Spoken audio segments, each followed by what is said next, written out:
Stronger agronomics, better returns, greater peace of mind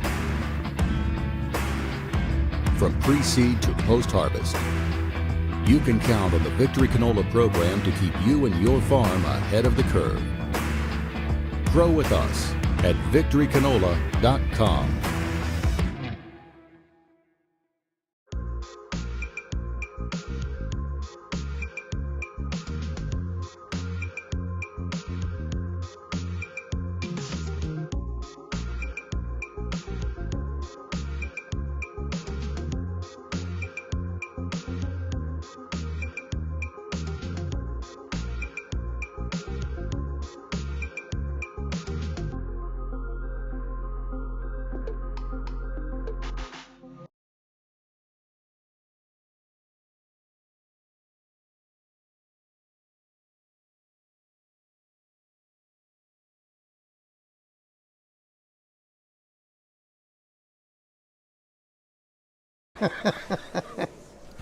Need a straw for you.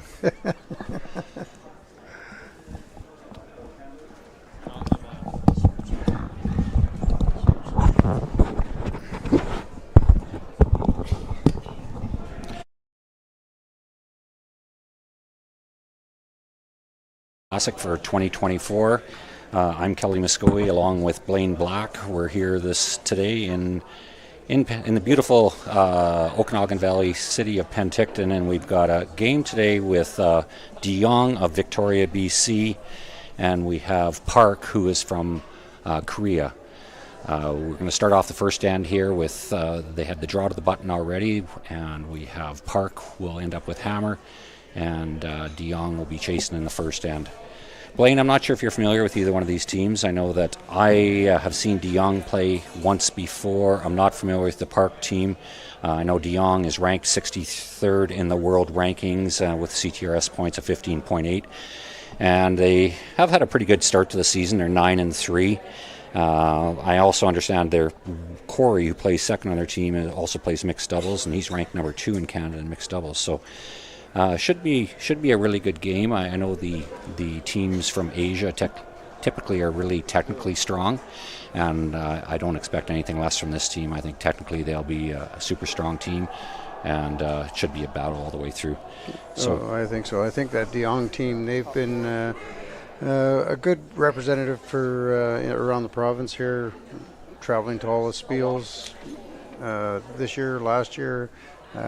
Actually, Matt played with him last year. Matt Tully played with him last year, but I see he's not playing with him this year. But Jong, they've done well in the spiels that they've been at, from what we understand. It should be a good game. Yeah, and I'm just looking at a little bit of Jong's team. I don't have the sheet yet on Park's team, which we hope to get here in the next little bit. But they are a young team. The skip is 31, Cam. The third, Alex, is 26. Corey, the second, is 32. And Braden, the youngster on the team at 25 years old. They are a first-year team, and as I mentioned earlier, curling out of the Victoria Curling Club. And here we go with the first rock at the end with Braden Carpenter throwing the out-turn draw.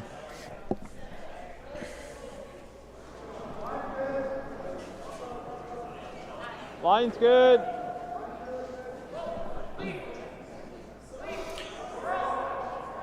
Ice looks fast, Blaine. I know we play club curling here on Tuesday nights, and typically it's pretty fast. They pebble and they usually nip it and sweep it after, and usually the first end is pretty fast. I'm usually a hog line to hog line type timing person, and lots of times you get 14 seconds hog line to hog line right off the start. Yeah, 14 and a half second draws, which is quick. These guys are used to fairly quick ice playing in the arenas, and a lot of the events that they play at, they'll be used to this sort of ice, and there's a lot of curl, so you got to be a lot of rotation on your rock. Otherwise, you're going to be getting 5, 6, 7 feet of curl. Yeah, you're right, Blaine. Yeah, I know, as I mentioned, we play here on Tuesday nights, and there is quite a bit of curl, but the rocks were just touched up here just before this event, which is typical for an event on the World Curling Tour. So they were touched up, so they're even curling more. Now, this is the first game that I've been to during the day here, so I haven't really seen how the rocks are reacting with the ice, but we know you definitely got to throw a lot of rotation. Mm-hmm. Yeah, the park team, they're being pretty conservative this end. They're asking for a draw to the top 4. I think they're trying to feel out the ice a bit and maybe feeling out their opponent too. Not probably playing against the Jong team previously, so they've called for this in turn to be top 4. You'll just notice the rotation on this rock. There's probably, I would say, 6 to 7 rotations all the way down, and when you have ice that swings a lot like this, you do want a lot of rotation on your rock. Oh, yeah, for sure.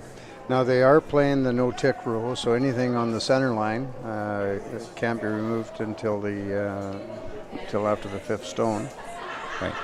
So I did get the information now from related to the park team, and they are ranked 38th in the world right now. They're from Gangwon in Korea. So their average age is about 30.4. So I would say on average, probably fairly close to the Jong team, maybe a little bit younger. And they've been together for 4 years, so they've been a pretty consistent team for the last 4 years. And one of the things that they mentioned on their biography when they wrote it is, they said, "Sorry, my English is not that good, but curling we love." So I got a little laugh out of that, and they talked about the seconds planning to get married in December, so they got some wedding plans and curling and traveling all over the world. So they sound like they're having a lot of fun, these guys. That's good. Yeah. So really simple first end here. As I mentioned, the park team is trying to draw into the house. Looks a bit heavy here. May slide back 12 or almost through. And keeping it pretty wide open here just to start. Get a feel for everything. Yeah, very wide open. Just looking around the 6 sheets that we got going out here. There's over on sheet A we have Jakes and Pierce playing. Sheet B we have Epping and Thomas. And sheet C, Kleider playing Dunstone, so that'll be a good matchup there. Mm-hmm. And our sheet we're watching here is De Jong and Park on sheet D. Sheet E is Jacobs and Yannick Saw. Yannick Saw. I might have got part of that right. Yeah, and then we have Dangerfield and Tau on sheet F. So that's our 7 o'clock draw tonight. Yeah, lots of good games out here, and an event like this, as anybody that's been involved in an event like this knows that sponsorship's so important. The curlers all obviously have to be here in order to hold an event like this, but we have to have sponsorship in order to make it successful. And lots of sponsors, but I would like to mention the game sponsor for today, and that's Interior Roofing from Penticton. So thank you to Interior Roofing for their commitment to this event. It's very important for the city of Penticton and the Penticton Curling Club. So once again, thank you.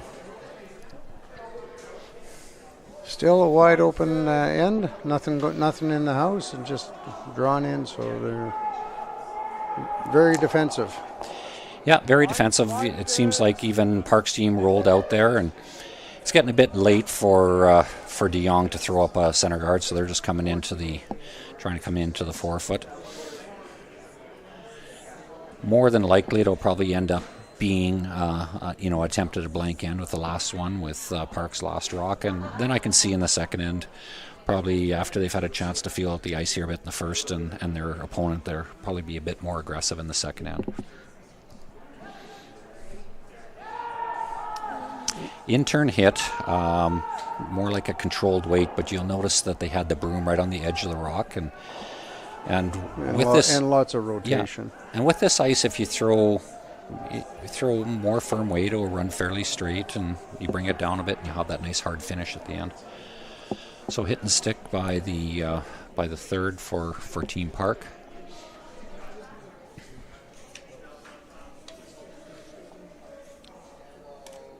And my apologies if I don't mention the names for the Team Park. They weren't shared with us, so if I just say the third or the second, that's the reason for it. I just don't have their names. Now this event is a 24-team event, which is down from the past 6 years. I think we had 30 teams in the past, so they brought it down to 24 teams.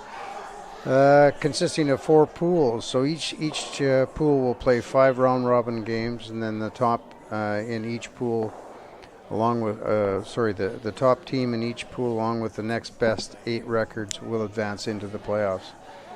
And the purse for this is a total of $100,000. First place paying $20,000, second place paying $15,000, and third through fourth $9,000. 5th through 8, $6,000, and 9th through 12, $3,000, and then there's a $200 pay per win. So there's some good money for these guys to be made here this weekend. So we have Cameron Young throwing his first rock. He's going to throw the out-turn hit. He's taking a little bit more ice than the Park team did. Probably going to throw a little bit softer weight, or he throws a little bit softer handle, which will allow the rock to curl a bit more. So he'll be just trying to hit this on the nose and exchange the rock with Team Park. For anybody out there that follows curling quite a bit, these WCT events that were an event like this are 8-end games. They're not like a Curling Canada event, the Brier, the Worlds, the Olympic Trials, where they play 10 ends. So that is one thing that's a bit different. If you're out there and you're not used to watching WCT events, you'll notice that these are only 8-end games, which makes it pretty important when the early ends to really be focused and score points, because if you get down early, it's hard. You don't have those 2 extra ends to come back and claw your way back into the game. So you have to be focused, and because one big end early in the game, you might be hard to get back. But like Blaine said, you have the no-tick rule if the rock is on the center line, so that does allow more scoring opportunities typically. And this is not a timed event either. No. So they're not restricted in time, so you may see games go a little bit longer. Yeah, no, exactly, Blaine. Yeah, just looking around the field here, this sheet D seems to be about the only sheet out there with very little action going on. The other teams seem to have junked it up a little bit. A little more rocks in play, but I'm sure we'll see that in the second end. Yeah, you're right, Blaine. Every other sheet has a lot of rocks in play, with the exception of this one. But yeah, I would be very surprised if it doesn't change next end. Cameron DeYoung coming down the ice to throw the in-turn hit. He'll be trying to hit and stick, which will force Park to throw the probably a peel weight to try and hit and roll out to blank the end.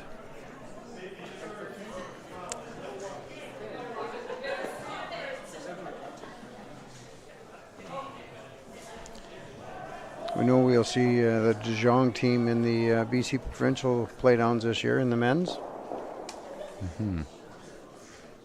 Blaine, how would they be, do you know how they'd be ranked in BC? I don't know if they do provincial rankings or not. Would they be sort of a top 5 team in BC Provincials? I believe so. I'm not sure if there's a couple teams already that have already punched their card to the provincials, and I believe that is last year's winner and I'm not sure where Jong ranks there, but he was in the provincials last year, and I believe he did fairly well. Okay. You know, I think I did see Blaine. I think I seen Pierce has punched his ticket to the provincial already. Pierce has, and I believe Montgomery just also won his way there with a recent victory or good showing in one of the Bondsbills. Yeah. So here comes the intern Peel Waite from Park. He's trying to hit a piece of that rock and roll out, which he's successful with. So at the end of the first end, the score is 0-0, a blank end, and we'll be back in a second. We're just going to take a timeout for a commercial break.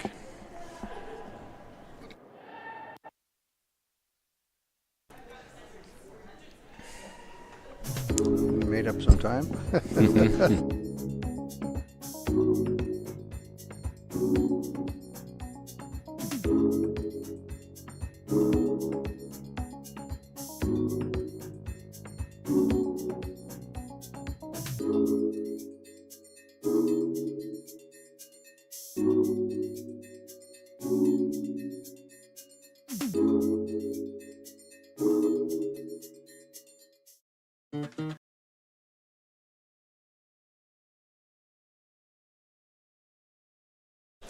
Okay, welcome back. We're in the second end here, Jong and Park. First end was blanked by Team Park. Jong throws his first rock into the top 8, and as we mentioned in the first end, we thought there'd be a bit more aggression in the second end, and Team Park is going to look to throw the out-turn corner guard. I will try to get some times on these rocks as the game goes along and share that with the viewers so they have an idea how fast the ice is.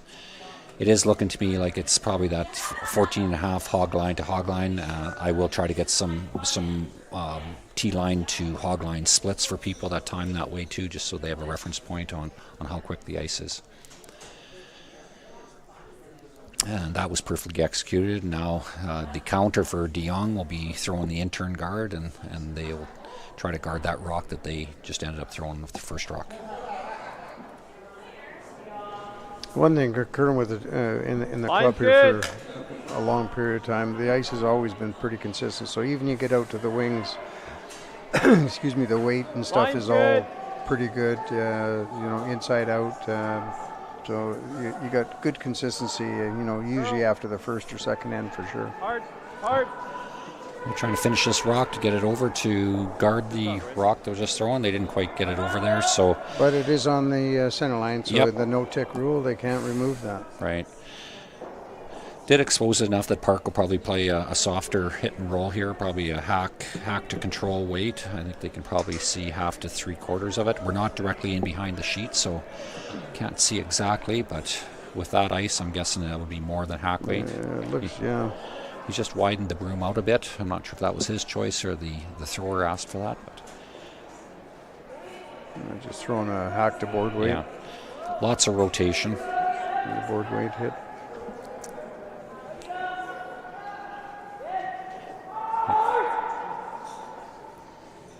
Ooh, and now he's removed it from the center line, so that has to go back. Yeah, that'll go back. And that's a big break for Jong early in this end to have that center guard back up. Look right? Yeah.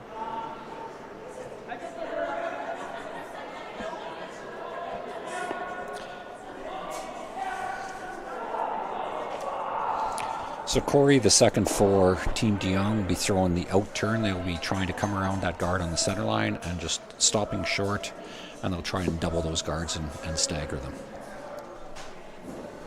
Yeah, he doesn't want to come into the house here. Line's good. Just a foot short of the house would be perfect. Yep, line. And it's got to be a bit tucked around that red one. Hard line. Looks really tight, Blaine. Looks really tight. I think Whoa. he's ticking the red one. Yeah.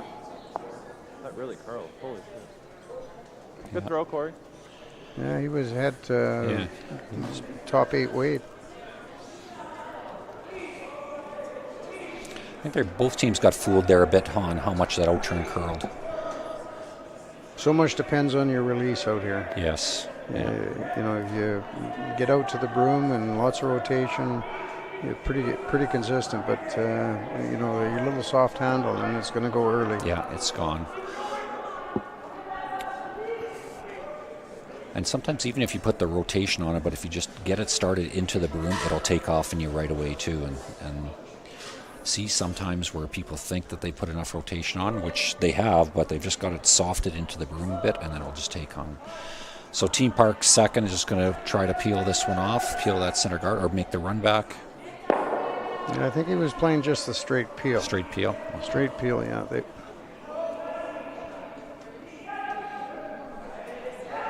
Jong's going to replace that guard, hopefully with a little bit better guard.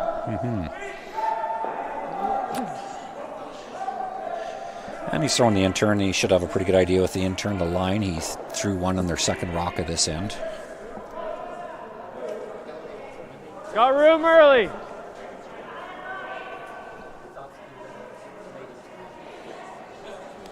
Looks a little bit strong. It's starting to come down a bit. Yep. Still got a curl. See, that's a 14-6 there, Blaine, and that's behind the tee line. Yeah. So and they probably only swept that the last maybe just quarter or eighth. And so just try to carve it into. Yeah, they could probably throw a 15. They could probably get to the tee line right now. A hog 15. Maybe just a quick update here on the other sheets. Sheet A, Jakes and Pierce. Jakes is up 1. Epping and Thomas. Epping got 1 in the first end. Dunstone got 1 on Kleider on sheet C. And our game is a blank. Sheet E, Yaga Swa is got a 2-ender on Jacobs. And Dangerfield had to make a nice shot there for his one against Top. Yeah, and back to our sheet, I guess that would be the second last rock for Team Park. They tried to play a hit on the rock in the top 4. I'm not sure if he was wide or just overthrew it a bit, but he ended up just pushing it over to the outside 12 and rolled out. So now Jong is trying to come around Nice. top 8, top 4 around that guard that's just outside the rings. Line's good. He'll be looking to either force Park into one or a possible steal here. Right now he's got some rocks in pretty good position to set up a steal. It's not exactly where he wanted it there, because that's going to allow the opportunity for Team Park to throw that intern. I'm guessing they'll probably play the intern, come around to the top 4, top button, or they'll just play the bump and roll or the freeze. And it looks like he's elected for the freeze. Yeah. Sure, I'm surprised. I thought they might play the run back on that. They're just trying to open that up. But doing that leaves the second guard out there as well. You know, which leaves the force still on. Yeah. Team Jong would be really happy with the force here, just to get that hammer in the third end.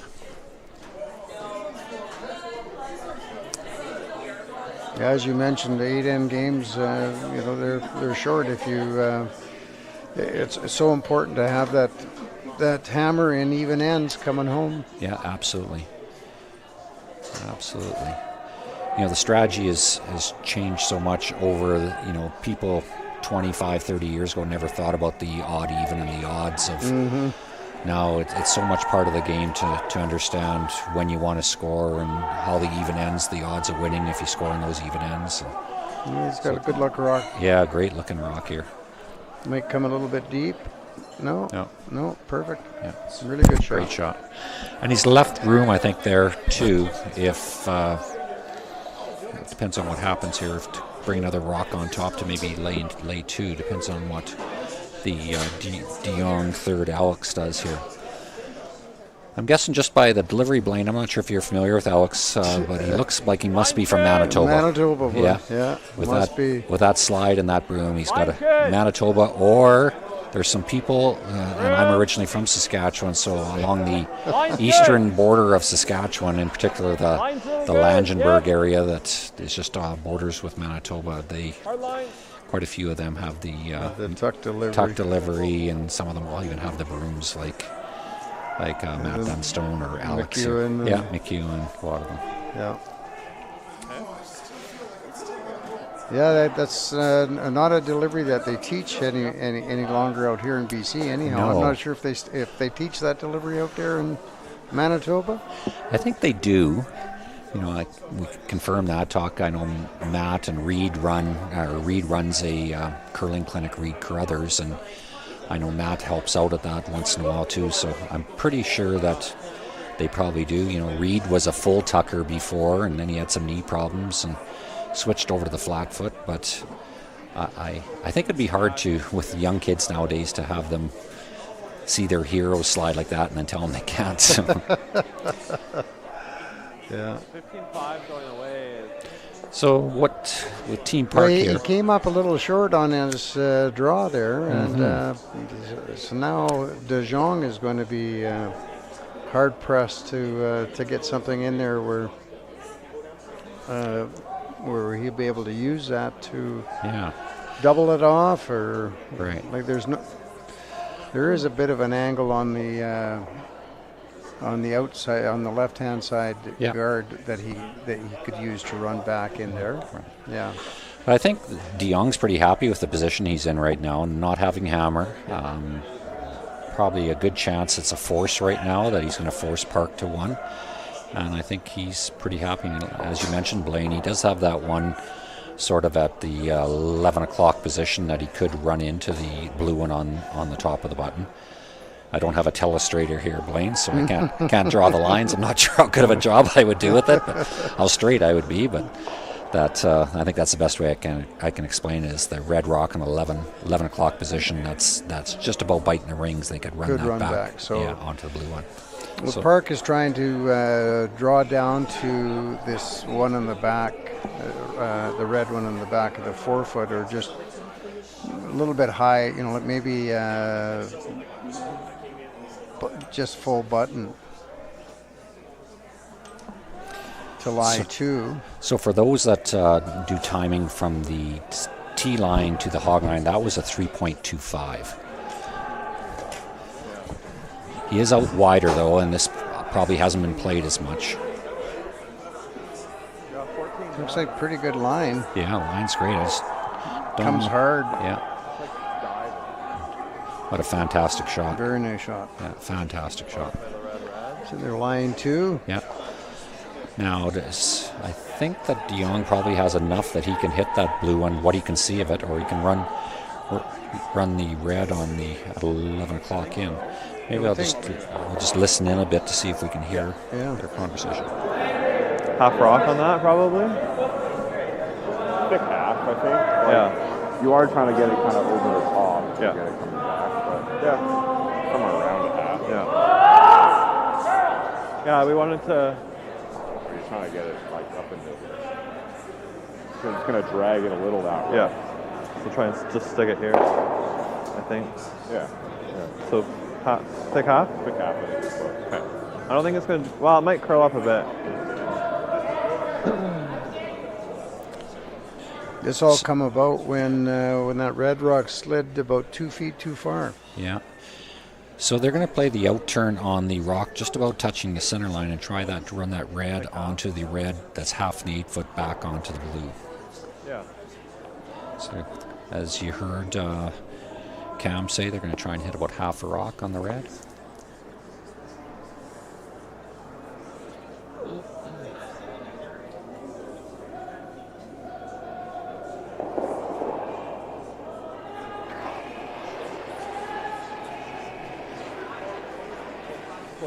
A lot of rotation, good speed. Yeah. Looks like really close. They're back and forth. Yeah, nice shot. He got one and left himself in a pretty good position. Yeah. So that's a great shot for Cameron.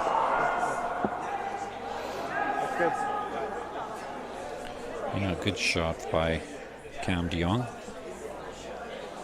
Try to listen in on the Korean team, and Blaine, I'm not sure if you can interpret for me, but I definitely can't.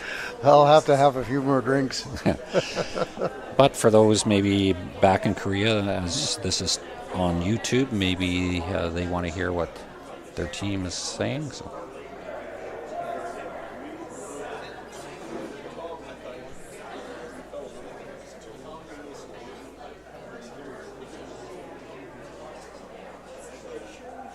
Unfortunately, though, we're having a technical problem. Not much volume there. Either they are not talking or the microphone just isn't working right now.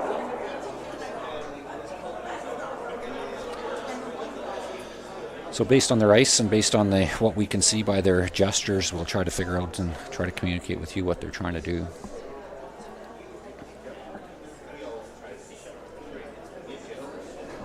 It looks like they're thinking about just quieter weight, just to kind of move that back 8 foot and then roll themselves to the 8 foot on the other side. But I would think that would kind of leave set up a double for De Jong. Their third, KJ Lee, just was motioning back 12 weight. They're trying to throw on this one. So they're just going to try and move that red. And soft weight shot. Yeah.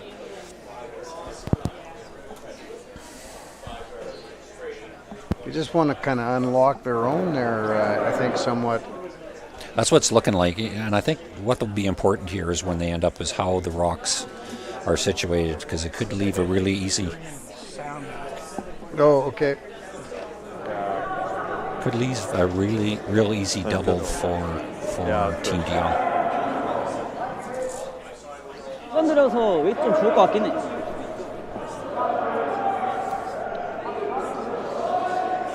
In-turn, back 12, backline weight is what the call was. Whoa, whoa. They're saying it's a little bit strong. The front end's... Looks like he's got at least hack weight here.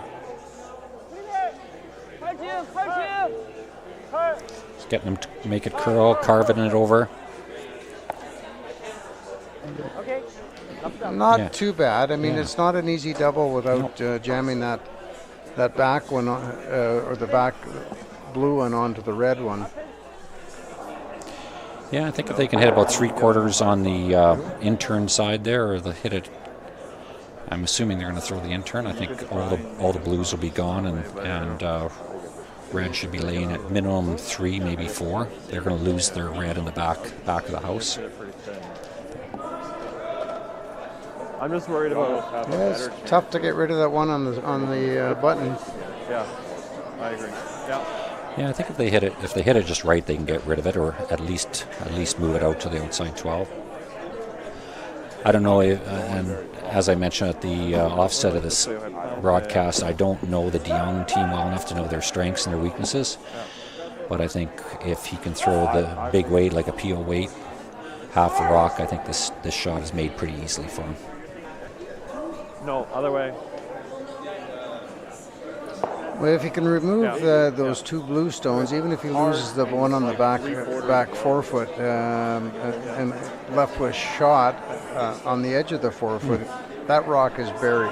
Yeah. So Park would have to make a play on that. Yeah.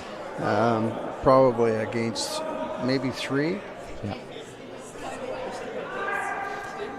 A bit surprised with the choice of turn here, Blaine. He is going to throw the out turn. I'm guessing it'll be PO weight, and the only other option he has is maybe trying to make this, and because I don't think that's in that ice. I think that is too much ice to come across the nose unless he's not throwing like a PO weight. Oh yeah, a little extension there. Yeah, it's a little bit he's back. Definitely got lots of weight. Yeah, I think if he hits it on this side, he's just going to jam it. Yeah. You have to hit it on the other side. It was pretty hard to remove that without a jam, and there was going to definitely be a shot for 2, I think.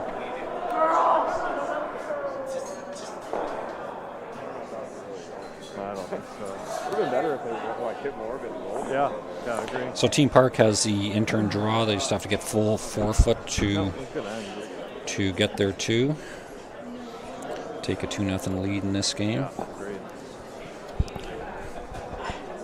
be interesting to know how much time the park team spends over in Canada curling, and what their aspirations are, if they're, playing in the possibly in the Worlds or. Mm-hmm.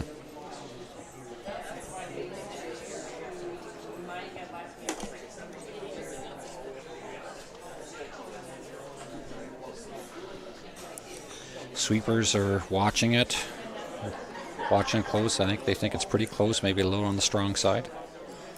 Cleaning. Looks pretty good. 1440. They got to go hard. They got to go hard. That's starting to curl. Yeah. They kind of lost that one a little bit. They left it a bit too long. Weight I think it's close. I think the Jong team is indicating just one blue. And the lead team is taking a look at it. I think they want to measure. They've indicated a measurement. I think if they were on that early, there's no question. The T-line weight. Yeah, absolutely, Blaine. That didn't take too many strokes earlier on, and that would have held that just a little bit straighter, and it would have came right in there nicely.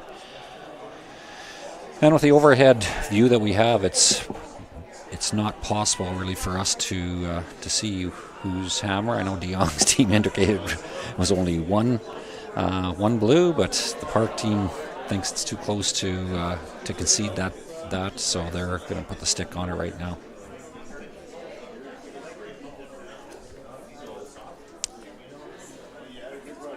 Hopefully they give us a good indication. Hard to tell from our overhead. Yes, yeah. From here it looks like it's red, but red.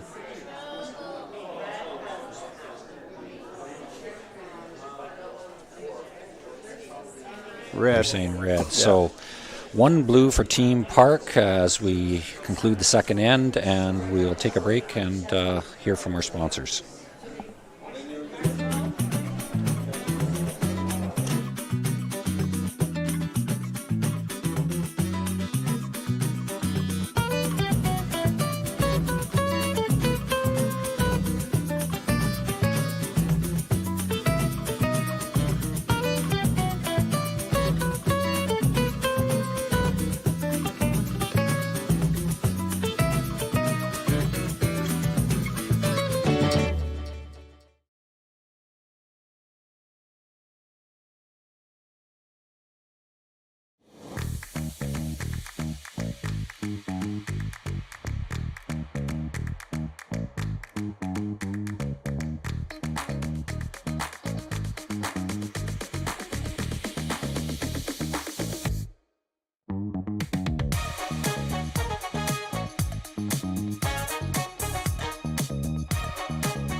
'24 Nufloors Penticton Curling Classic.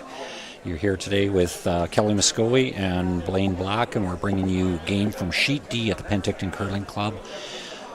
It is Cameron De Jong from Victoria, British Columbia, and Team Park from Korea.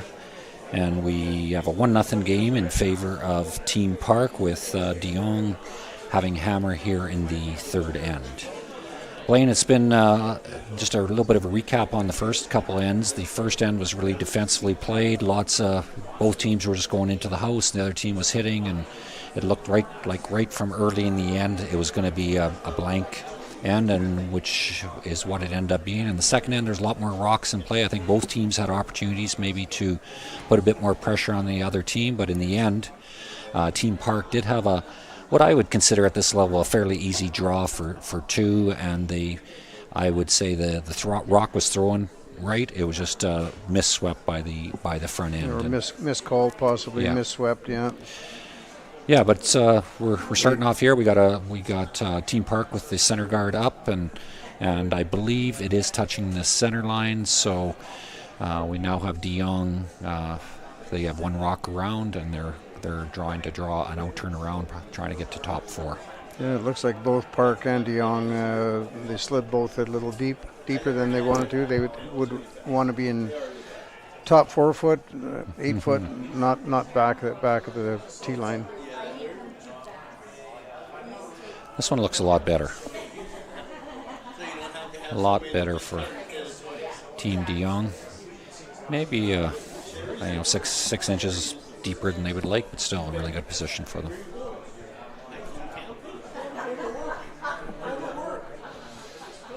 This will be the first rock for the Team Park second. Trying to play the out-turn freeze and follow Team de Jong down to the 4-foot.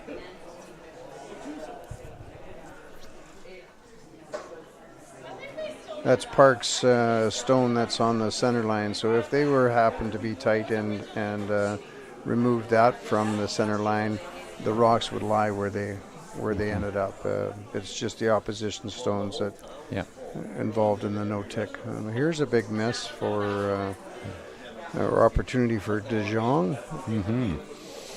Yeah, de Jong will try to come right down, basically exact same throw as they had with their previous stone, and come right on top of that one in the top, that's biting the top of the button.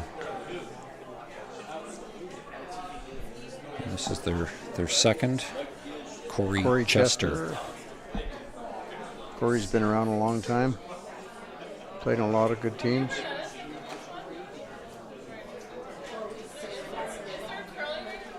The line looks good. He looks a little bit on the strong side. They're trying to carve it in right now. Weight's coming off. Weight's coming off nice. Looks like a pretty good shot. Looks like a really good shot. Yeah. Right where you. Excellent shot. Yeah.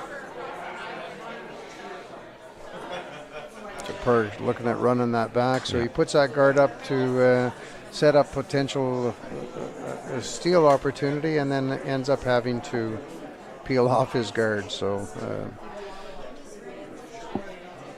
good pressure by the de Jong team. Yeah, Blaine, maybe we can give an update on some of the other games that are going on right now. We have on sheet 1, Jacques versus Pierce. There's no scores up yet for the second ends. Okay. Yeah, Jacques and Pierce is 1-0 after 1. Epping, Thomas, 1-0 after 1. Dunstone, Kleider, 1-0 after 1.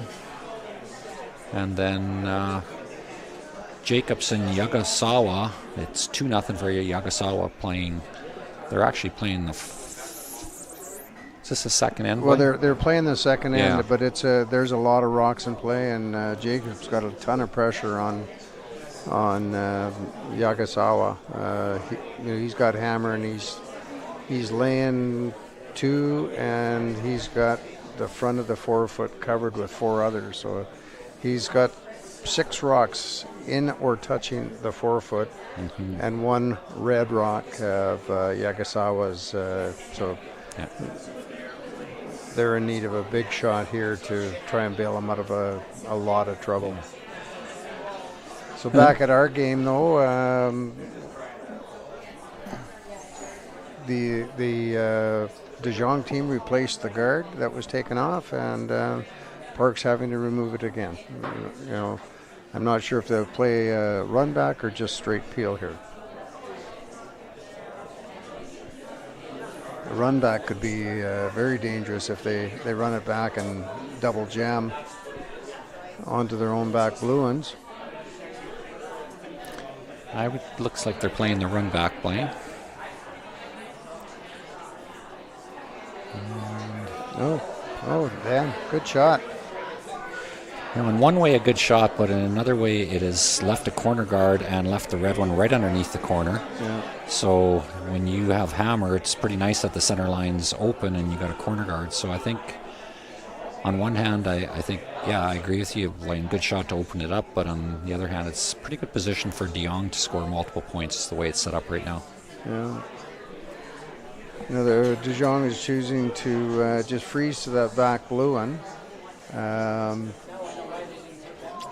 Might have been a good opportunity to draw around with an out-turn draw on top of their own red. I mean, it does set up a double, but if this is made good, an out-turn draw by the Park team could take the whole end away.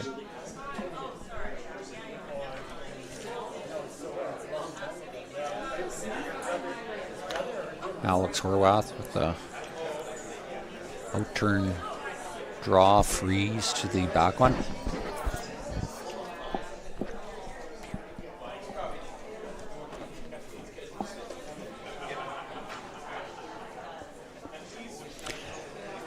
Weight looks pretty good. Looks like it might over curl a bit on them, Blaine. Jacobs just had an opportunity for either 5 or 6 on a short little run back. Must have been a little wide, missed it, and I think he only got a 2. Had a potential for 5 or 6. Yeah. And on our sheet, Blaine, a good outturn draw by Alex. Made the outturn, a little bump, a little freeze. Probably rolled maybe 3-4 inches further than he would have wanted to. Would have liked to have just bumped and sat right into that pocket. So Team Park will be playing. Probably just try to hit that right on the nose or just coming into the nose and remove the red and sit there. He's going to lose his one back blue one. We just try to hit it like an inch off the nose just to make sure he gets rid of the red one. Out turn, this will be a fairly big weight hit.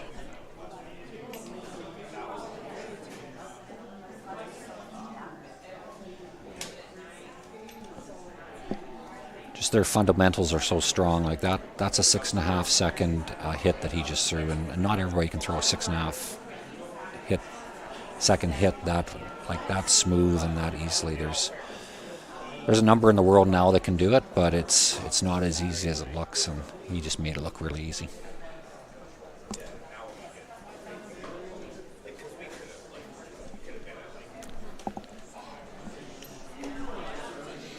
It's Jong just drawn to the other side of the house here, a bedpost across from the other red one. Yeah. So he'll be drawn for edge of 4.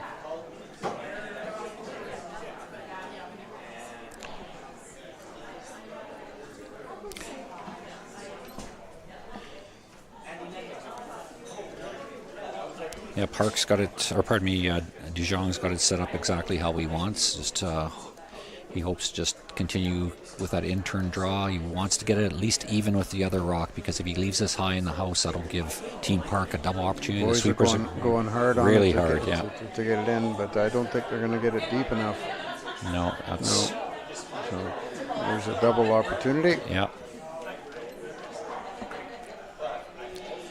Yeah, it's sometimes with these ends, Blaine, as we've seen many times, you can play basically a flawless end, and then you make one mistake like that, and you just come up 3 feet short. It's sometimes the difference between takes you right out of the end that you had built. Yeah, exactly. And this double hasn't been made yet, but if he makes it and sticks it there, then it totally turns it around, and it might be a force where instead of getting your deuce for Team Dijong, it's a force. Getting your 2, I should say, you're ended up forced to 1.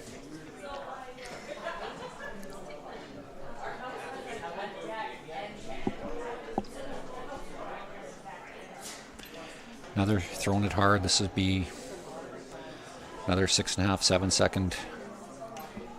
6.5 second. Oh, and he just missed it.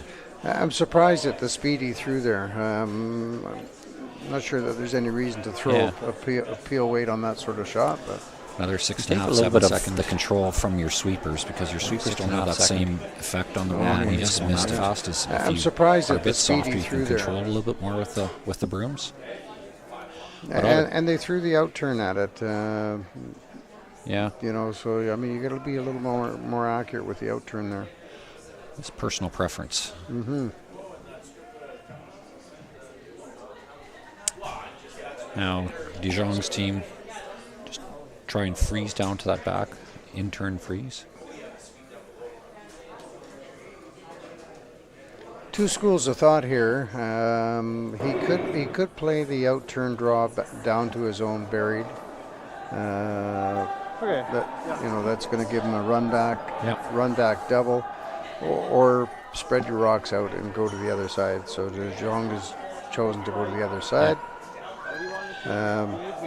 Pretty much has to. Park would have to pretty much chase that. Yes, you're absolutely right, Blaine. I think if this was desperation late, and now they're talking about it now. Yeah. I just would hate. No. Yeah, I think we got to just get it back there. I think if it was desperation, you were down too late, I think you would Like, I probably think go I for want that. to give you but- like a 14, Yeah, if you're 14 and a half, or trying to get slightly more. 2 for a tie or Nothing 3 less for than a that. win or something. Thank you.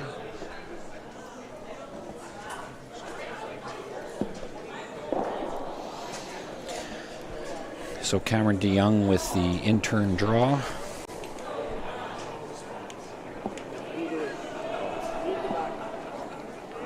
I think this one here, anywhere T-line, even back 8's fine. You just do not want to be top 8. Trying to carve it over. It's hanging don't- out there a little bit. I don't Whoa! think that guard's ever going to be an issue. They just got to make sure it's It looks a little strong. yeah, a lot strong. Oh boy. Yeah, that's Missed unfortunate. opportunity. Yeah, that's given each team's given the other an opportunity. You know, DeYoung's team missed the draw, which gave Park's team the chance of the double. They missed the double. Then now DeJong's handed it right back to him by missing that draw. Unfortunate for them. So now Team Park's going to have to make a decision. Do they want to play the run back, or do they want to corner freeze onto the one in the house?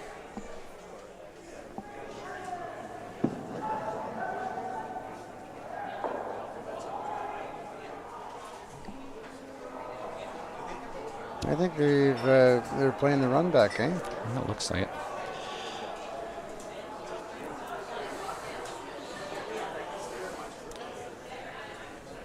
I think I would have been surprised if they would have tried the corner freeze. It seems to me, just from watching the little bit I've watched this team, they like to play the They big like weight. to play the big weight hits. Yeah.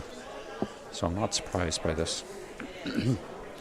So playing intern, and again he's throwing this hard. This is another 6.5, 7 second hit. And he looks pretty close. And there he goes. Kelly, what would you have played in that I don't think so either. situation? Well, if I was 20 years younger, I would have I would have thrown the run back. The way I throw the rock nowadays, Blaine, I think I might have played the outturn corner freeze. But, and you know what? It comes down to these guys practice so much, and they practice hits and run backs. I would have been very surprised if he wouldn't have made contact with that. Right. Yeah. So I think that was pretty the right call. comfortable with the ice there, I think. So Yeah, and as you know, Blaine, with that outturn corner freeze, there's so little room for error. Like, you come up a foot short, or you're 2 feet heavy, and you rub off it and you roll open. It's you're giving up too. yeah. And you know, he wasn't that far from, if he rolls another 2-3 feet, he might have covered up that blue one and forced him, Or just made the or bit the rings. Yeah. yeah. So outturn peel for Cameron DeYoung, and we have another blank end. So at the end of 3 ends, it is 1-0 for Team Park over DeYoung. When we'll be right back after this commercial break.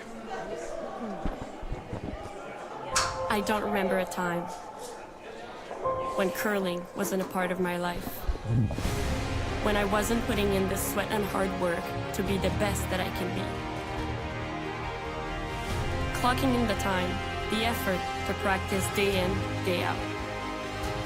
Curling is more than just a game. It's a family, a community. And when it's time to play, I know I'll be ready. Hardline, supporting hundreds of our next generation athletes.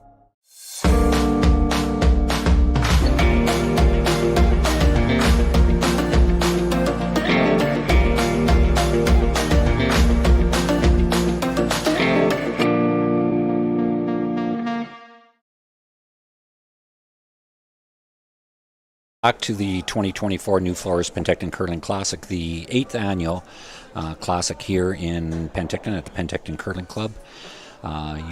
You're here today with Kelly Muscoli and Blaine Black, and we're bringing to you the game from Sheet D at the Penticton Curling Club. Team Jong from Victoria Curling Club, and Team Park from Korea. We have a 1-0 game in favor of Team Park. They scored one in the first end was blank. The second end, Team Park had a chance for a deuce. It came up a bit light and only got one. And then in the third end, there was quite a few rocks in play, Blaine, but it ended up there was a few mistakes on both sides, which ended up resulting in a blank end. So we're playing the fourth end coming home here, and with the first rock of the end. Team Park threw up the center guard, touching the center line, so Team Jong is countering with an in-turn corner guard. By all means, it's not a defensive game after the first end here. It's just a few missed opportunities that turned out to be blank ends. Yeah, exactly. Yeah, and there's been some really great shots made, and there's been some I would call them opportunities missed, which has resulted in I think for sure that one blank end and the miss for two for Team Park in the second end. As the viewers at home can see, the sponsors on the ice that are, you see Nufloors Penticton Curling Classic coming into the screen right now.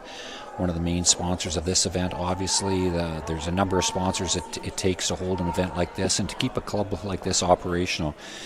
But for this particular game here, we'd really like to thank Interior Roofing out of Penticton for sponsoring this game. Without sponsors like these, we wouldn't be able to continue having this event. And as I mentioned, it's the 8th one, and I hope it goes on for many years. I just I'm a transplant to Penticton. I moved from Saskatchewan about just over a year ago. Love the city, love the curling club, and met a lot of great people here. And it's great to have this event come to town once a year and see some of the best teams in the world on the ice and enjoy the hospitality of Penticton. Kelly, you're no newcomer to curling. You've had some Briar experience, and you've curled competitive for a lot of years. It'd be nice to be out there curling against these guys, wouldn't it? I think it would be nice to be out there playing. It'd be a little humbling, but yeah. You know what? What I don't miss, Blaine, is I don't miss the hours and hours of practice and the traveling. I don't miss that, and maybe that's something with. I'm not sure if it's age or if it's just me personally, but I just I enjoy being at home a bit more and being here in Penticton. Great weather, and there's so many things to do, and in the valley, from hiking to skiing to biking to on the water. Well, you put so many years into the commitment. Yes. It's time to take a bit of a break. Yeah, but I really respect the players, and the game has changed a lot, and I think for the most part in really good ways. Maybe there could be some criticism to certain things. One thing I always laugh about is, we worked for years and years and swept a lot of rocks, and then we realized now with directional sweeping that sometimes we were sweeping rocks that were actually hindering or hurting the shots. We were making them curl into the guard when we thought we were keeping them straight, and that's sort of funny when you sit back and think about it and see where the technology. Yeah, exactly. Yes, absolutely. Exactly. Yeah. But it's these high-end teams. They dedicate so much time. When I played a lot, I was probably playing close to 100 games a year and practicing all the time. But they maybe don't play as many games now. But they put so much time into the game. So much time. Yeah. And in the gym. Yep. And in the off season. Yeah. And yes, these are very fit athletes now. Yeah. They're great athletes, and the commitment is unreal. And on top of being great athletes, they're great people. Like there is some of the best people you meet in the world on the curling ice. And absolutely. Yeah. And, well, you traveled around quite a bit with your son too, Braden Muscowie, who played with Reed Carruthers and Matt Dunstone, and a very successful curler who's taking a break right now. But you've spent your time in the curling rink, either on the ice or behind the glass watching your son. Yeah, no, I've spent a lot of time in curling rinks, that's for sure, over the years, and I don't think there's ever been a time that I've walked out of a rink and regretted being there. So it's always been enjoyable, and the people I've met and places I've seen around the world, having the opportunity to either curl or to watch my son play. It's been a fantastic experience. Things I'll never forget, that's for sure. Yeah, perfect. Yeah. Well, we're sure glad to have you here in Penticton, supporting our club here, and your time on volunteering and everything you do for the Penticton Curling Cup. So, well, thank you, Blaine. Yeah, Blaine is he's a transplant from. Correct me if I'm wrong, Blaine, but you're a transplant from Prince George. But you've been here close to 20 years now? 25 years. Oh, almost. 25. Yeah, 25 years. 25. Yeah. Hopefully, I can make 25 here. So just getting back to our game. So we have a fairly open end. Team Jong is laying 2, and we have Team Park looking to play the outturn double. This, as we've seen in the past, I think this will be a big weight double. You won't see any soft throwing hits from these guys. So maybe an update going around the rink here. We have Pierce, who got a 3-ender in the second, so they're currently in the third end, but Pierce is up 3-1 on Jakes. Epping and Thomas are tied at 1, and Dunstone's stole one in the third end, so he's up 2-0 against Clyder. In our game, Park and Jong, Park is up 1. Yagaswa is up 2-1 on Jacobs, and Dangerfield got a deuce in the third end there, so he's up 3-2. So all games are very close here. And we have Jong third, Alex throwing the outturn draw. They're just trying to split the house right now. They're going to try and carry this through for the rest of the end to try and get their deuce. I think at this level it's pretty hard this early in the end to carry it through to get a deuce. But if they position them properly, there is that chance. And it looks like weight's perfect, and that's what they're trying to do, is basically get them straight across. Team Park will try to roll over there, and then if Jong hits it, then they may have a double opportunity. So it'll be a bit of a cat and mouse game here right now to try and give Park an opportunity for a double.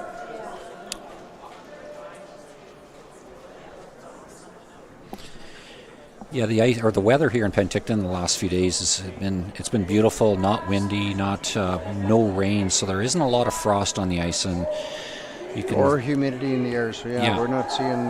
No, I think they are forecasting maybe a little bit of rain here in the next couple of days, so we may see a little bit more frost. I know we played here a week ago, and there was some rain the one day, and it did get a bit. The ice did get a bit frosty as the humidity increased, and the ice was a little bit heavier, so we'll have to keep an eye on that over the weekend. Yeah, big kudos out to Chris and Kathy Jones. Chris is the ice maker and manager of our club, and Kathy is just the hardest working gal around here that putting on this event. If there's any frost on the ice or any issues with the ice, Chris, he'll do his best to put the best ice out there for these guys. Yep. Yeah, for sure. Yeah, that's one thing I was really impressed with just first moving here, Blaine, and is the commitment from Kathy and Chris. Oh, that's an unfortunate miss for Team Jong. Came up light, looked like it over curled. I'm not sure if that rock picked or not. They didn't seem to be too worried about it early on. So Team Park will just be trying to hit this when we're moving it. Yeah, being an ice maker at a curling club, it is a bit of a thankless job, because there's, the ice, lots of times it's ice is not perfect, and it's not an exact science. I think some people maybe think it is, and I have a lot of respect for ice makers. My dad was an ice maker back in rural Saskatchewan, in a town called Broadview, just east of Regina, about 150 kilometers, and I just know how much time he put into the ice, and how personal he took it when somebody would come off the ice and tell him his ice wasn't very good, and it's if somebody loses, the chances are there's something wrong with the ice. Yeah, no, you're exactly right. I think that lots of times the ice maker takes the brunt of it, and they don't hear a lot of the compliments when it's really good, but they sure hear when it's not very good. So, but I do know that I curled in this event 2 years ago, and I've been around the event quite a bit since its inception, and talked to a lot of the guys, and that's one of the reasons that they do come here, is for the $100,000 purse, and two, that we have good ice here, and they enjoy playing on our ice, and they love the hospitality. So a lot of these guys have made comments where this is one of the best events, or certainly a do not miss event on the tour. So Cameron DeYoung just trying to hit this on the nose. And rolling out. Rolling out. Yeah. Now I think you'll see Park try and go around this corner guard and try to force Cameron to a single point. Not the easiest guard to go around. He doesn't have a lot of room to play with, but it is there.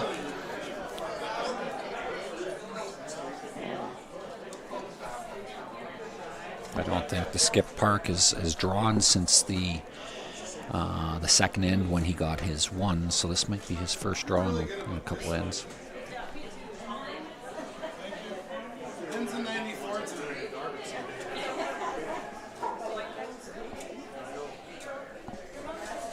Yeah, all very tight games around on all 6 sheets here.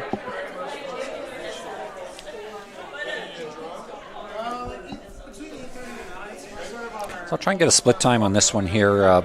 T-line to hog split, just to give the viewers at home an idea of the quickness of this ice. I think if he gets right around 3.25, should be pretty close to T-line.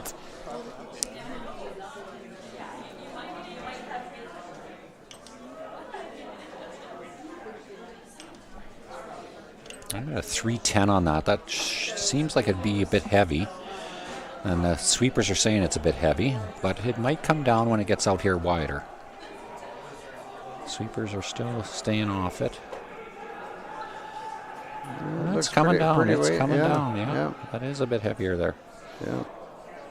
Looks like a pretty good shot. That's a very good shot. Excellent shot by Park. I think that was a bit of a guess on the ice and a bit of a guess on the weight. And he got them both right, so that's going to force Cameron DeYoung to play the in-turn draw for one. Yeah. So exactly what Park wanted to see. Yeah. Either that or a steal. Yeah, just been a few mistakes, and for some of these teams, it's pretty early in the year, and I think that, and I'm not trying to make excuses for any of them, but I think that as the year goes on, you'll see fewer and fewer of these mistakes that we're seeing tonight. I think both of them after the game, they would probably like to have a few shots back, but Cameron DeYoung would just have to hit full 12 plus a few inches to get his one here, an in-turn draw, edge of the 8-foot. Sweepers seem to like it, a little bit on and off, light clean. Lots of rotation. Yeah. Still light clean, they still seem to really like it. Yeah, it looks pretty good. T-line. 14.5, 14.45 on the clock, hog to hog. That stops right in the T-line. Yeah. So after 4 ends, we have a 1-1 game between Cameron DeYoung of Victoria, BC, and Team Park of Korea. And we'll be right back after I'm these. a little bit of a nerd when it comes to landscaping. I've studied soil down to the microbes. It's that level of detail I bring to my work and to my business. Straight lines and a healthy ecosystem is what I'm all about.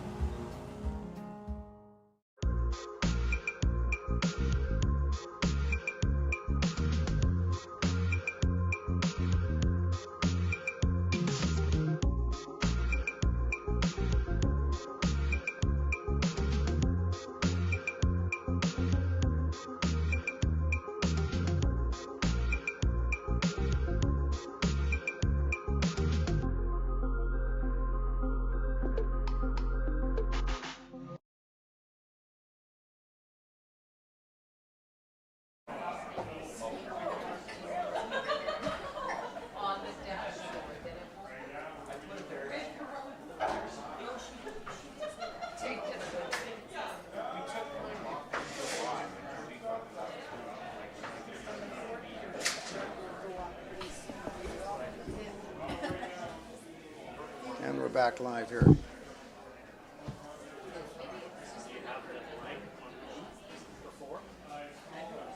DeYoung just throwing up a center guard. Wants to get a piece of that center guard. Sorry, wants to get a piece of the center line. With that no-tick rule, Park going right in behind. 4-2 or towel. Oh yeah.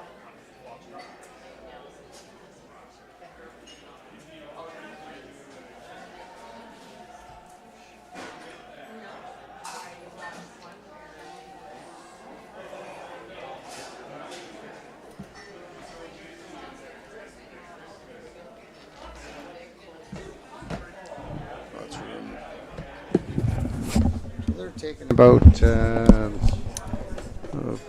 5 feet of ice, 6 feet of ice, so there's lots of curl.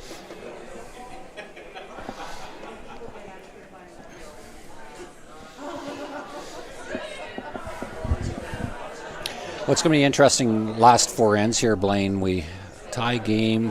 You know, if you look at the scoreboard right now, you would, if you were out there playing, you would say Team Park has the advantage. They have Hammer playing 5 here. I think in an ideal world, they'd be happy with a blank here and try to score a deuce and 6. But I think that, you know, even if they get a deuce right now, that they'd be pretty happy with that. But if you look at the numbers game and the odds and the even and the odd ends, I think obviously the 6th is when you'd really like to score. But I don't think they would turn down a chance at a deuce here. At a deuce here, no. And I think they're going to play for a deuce for sure here. Again, there's a school of thought where you keep it fairly clean and try and go for the blank and have hammer and 6 or even ends. Mm-hmm. But now, Blaine, I haven't been down here at all this week, and I don't know if the ice, you know, when we play here during club games, sometimes we don't get to 8 ends, so I don't know if there will be a bit of flattening. Sometimes there is a bit of flattening in the center part where there's a lot of sweeping. In particular, when you have these high-performance teams that can put so much weight and so much speed on their broom, they'll knock down the pebble a little bit more, which then will cause the ice to flatten a little bit in the middle. So we'll have to keep an eye on that, Blaine, to see if it starts curling a little bit more, it starts slowing down a little bit quicker, because that may happen. Maybe not this end, but maybe starting a little bit in the 6th end. So we'll keep an eye on that. Well, I certainly don't want to take anything away from my front end and yourself's sweeping abilities in the league play, but I think you guys wear the pebble down pretty good. I don't know about that.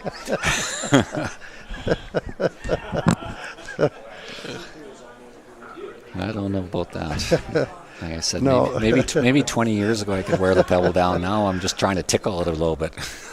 No, these guys are just unbelievable fit athletes, and the amount of sweeping ability that they have is amazing. Yeah, how they can manipulate a rock with,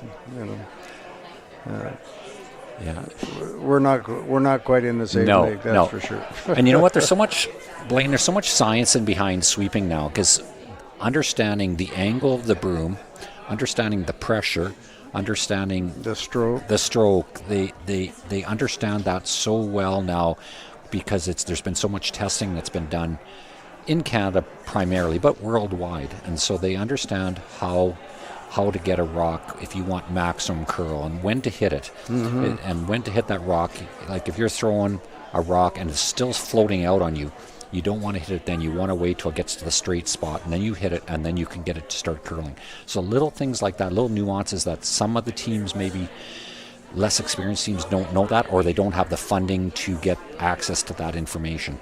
So there's so many of those little things, and lots of times it's the difference between winning and losing. It's the difference between getting by a guard by a quarter inch or not getting by a guard by a quarter inch. Oh, absolutely. And I think these guys practice that too. They know the weight to throw, that the best weight where you can manipulate a rock, and obviously lighter weight shots you can carve a rock better than you can with a but they take all that into consideration. Yeah, absolutely.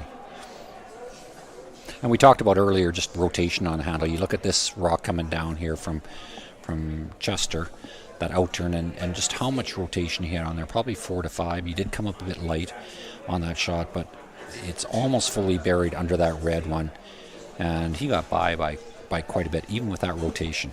And if he doesn't throw that rotation, he's probably curled onto that red one or past it. Right.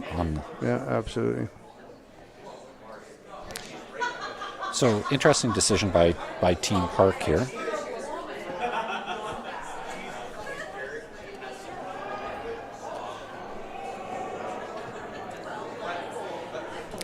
They're thinking about trying to run those back and keep that center open. They might be able to get all 3 of them if he hits it almost right on the nose. There's a bit of a risk that goes with that as well, though. I mean, you hit it just a little bit over curl, slightly hit it on the high side. You could possibly jam that second red one back onto the top blue one. Yeah. So there's a risk with it. Yeah. I think what he's looking at is if he can he's got 2 blue ones in there right now. If he can make a double peel, keep that center line open, he might have an opportunity at 2, maybe 3. Close to nose. Yeah, that's not good. No, not good. And plus, not what he was looking for there. And plus, they're staggered, and I think you might see Cameron DeYoung, and they play the intern come around right now. Right top 4. Yeah. Yeah. Yeah. Yeah, unfortunate miss for Park. Very unfortunate. Big opportunity for Dion. Mm-hmm.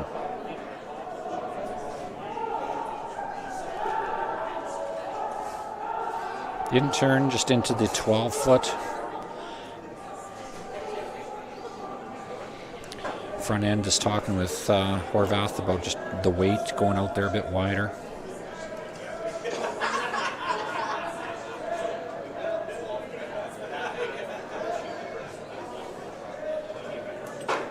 A little extension. Line's good. A lot of rotation on Yeah. this. Yeah. Line's nice. And if you notice how Horvath gave that low extension at the end, what that allows the rock to do is Line's great. it runs off the start. If you have a really straight arm and Hard. just let it go, it'll start curling a lot Hard. sooner. Where if you can Curls a little sooner. Yeah. Yeah, Gotta absolutely. go hard, Yeah. hard, hard. Keep going. Push. Looks like he's got a good shot coming in it's here. a great They're shot. Great sweeping. Curling.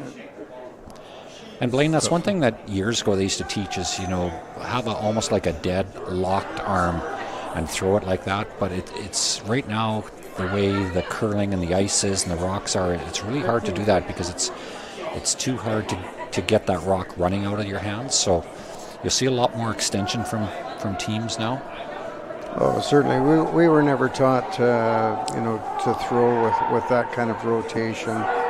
The ice was never conducive to it either, though. No, ice was too straight, and you needed to have that softer handle to get to bury places lots of times. Where now you don't need that soft handle. That soft handle is sort of your enemy most of the time.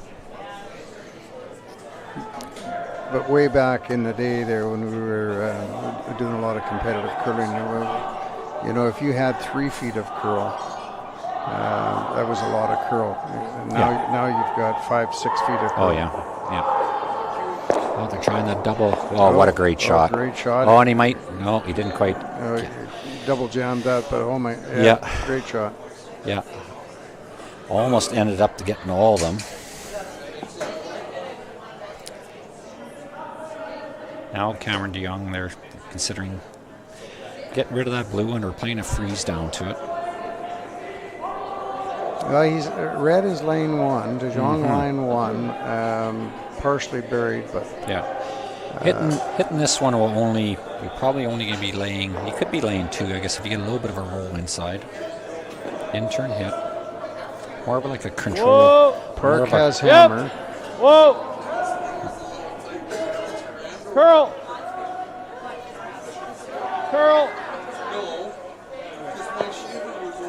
Got a little outside roll, so we're currently lying 1st and 3rd.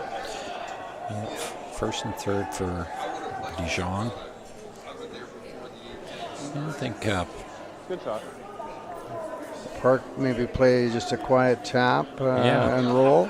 I thought he could probably see enough that he could play the intern with about backline weight and move that red one because he only has to move it, 6-8 inches. Mm-hmm. As I mentioned earlier, we don't have the best angle from where we're sitting. So if you look at it from on the screen now, you can see over half that plane from the hack probably. Yeah, with the amount of curl, a hack weight shot. Thank you. Okay. A hack weight shot, you could probably move that, no problem.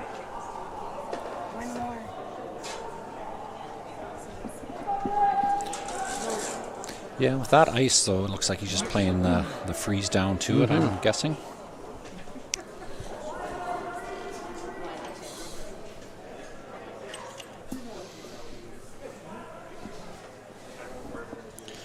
Yeah, and I'll get a T-line to hog split for those at home that are Interested in what the tee line to hog split is. So that's about a 3.44. So that's a little bit less than they threw on the intern coming home when they drew around that corner. So they are working hard on it, though. Wait, he's got a ton of rotation on that. Yeah. So. Just looks a little bit on the soft end. They're trying to get it to curl now. Yeah. No, I think they're on the top one. They are on the balloon. They're just trying to bump that. Yeah, and they left a double there, Blaine, but if they hit it wrong, that blue one potentially might just come over and they may not get rid of it. As I mentioned earlier, I don't know Simon Jong what tools he has in the toolbox. If his toolbox contains a 6.5 second hit that he could throw a rocket down there and hit 7/8 of that and get rid of both blues, but he is laying one right now. The other option is draw open side. Yeah. Yeah, if you hit 7/8 on the top side, high side, there's a very good chance that comes back onto that red one. Yeah, and I think that's what he's looking at right now. If it was me personally, Blaine, I think I'd be drawing open side right now. Mm-hmm. Right now, a force park to one. Yeah. Puts him in a good position. It does. He's down one, playing six ends. Yeah. That's great position. Yeah. Even if you score 1 in 6, because then if you can force him to 1 in 7, then you get your deuce coming home. Right. Yeah, I think looks like they're leaning towards. Yeah.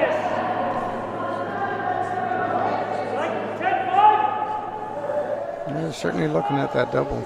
Yeah. I just don't want it to jam, that's all. You look at drawing the open side, though. There's not a big area for them to place the rock. They basically have to be pretty precise where they're putting it, because if they put it up top 8 and they make the half rock, then hit and roll. Yeah. So I think it's half dozen one, and 6 of the other.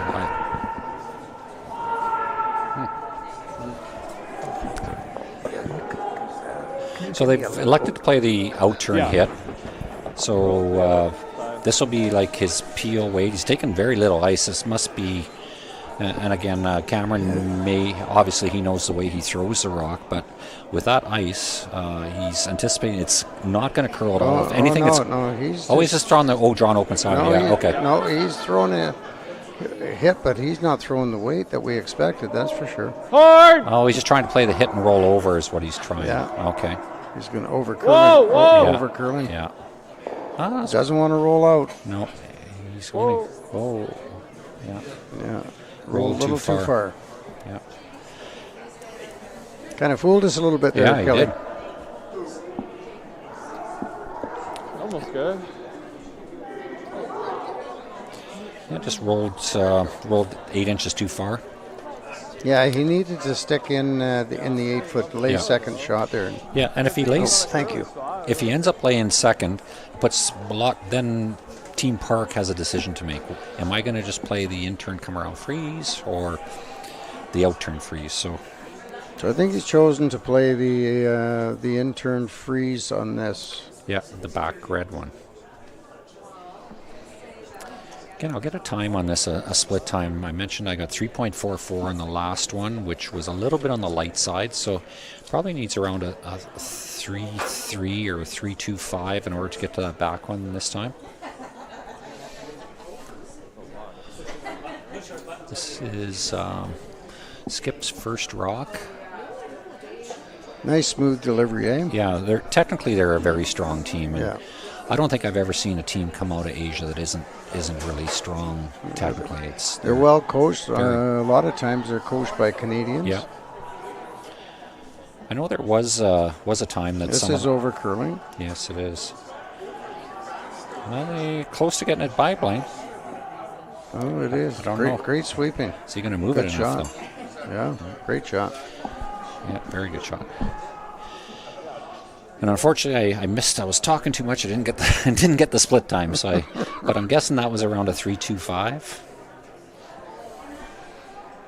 So Cameron DeYoung is now, this time he is going to throw the run back, try to hit that right on the nose, maybe half an inch across the nose, and make the double. I remember watching the game last year. I believe it was the last game of the round robin, and DeYoung, I can't recall who he was playing, but he was in a desperation.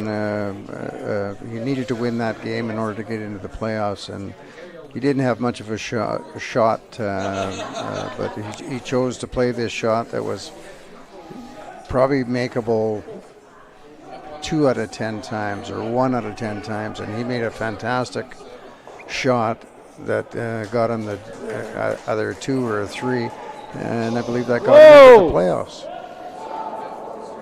Got to curl up a bit. No. He's fortunate that he got rid of that. So that's a result. Park will have a fairly easy draw for 2 to the 8 foot. Yeah. So just getting back to that shot, Blaine, that you talked about last year, and if I recall correctly, I might have been on the mic that game, and I think it was against Catlin Schneider, if I remember right. If it's a shot I'm thinking of. Yeah. Really tough shot, and he made a great shot. Yeah. I believe he was down 2 coming home with the hammer. Yeah. And he had to make just a shot that was, most people wouldn't have even seen the shot. Yeah, I think it was on sheet C or D. Does that sound right? Yeah. I think I was on the mic that game, and it was a fantastic shot. Yeah, I believe that put him into the playoffs. I believe so. Yeah. So draw for 2, out turn draw, just has to get a fairly good bite of the 8 foot, quarter to half bite of the 8 foot. Sweepers are liking it, coming over the hog line, cleaning it all the way in. And that'll be 2 for Team Park. So after 6 ends, Team Park leads Team Cameron DeYoung 3 to 1. And we'll be right back after this commercial break. Running the sanctuary absolutely brings me peace. The work is 100% cathartic for me. You know, I find myself getting tied up in it and being busy, and then it's really nice just to sit, breathe in life, and it's beyond zen.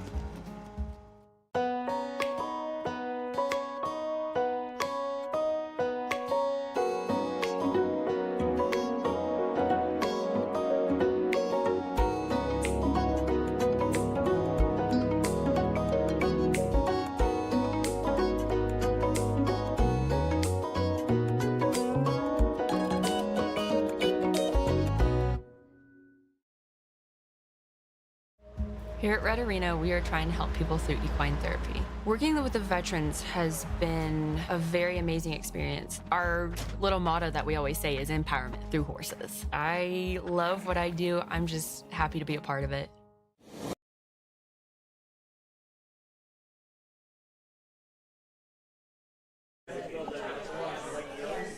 And we're back live. Yeah, back here in the 6th end with Team Park leading Team De Jong 3 to 1. De Jong will have hammer here playing the 6th end. I think we're both, Blaine, you and I, anticipating a really aggressive end, obviously by De Jong. They're going to want to score their at minimum of 2. Hopefully, I think they're hoping for more than 2, but at minimum of 2 to try to give themselves the best chance of winning this game. Yeah, absolutely. Yeah. We can get some updates going on in the games here. Over on sheet A, they just finished the 4th end, but not sure what happened there. Pierce is still leading 3 to 2 until they put the score up.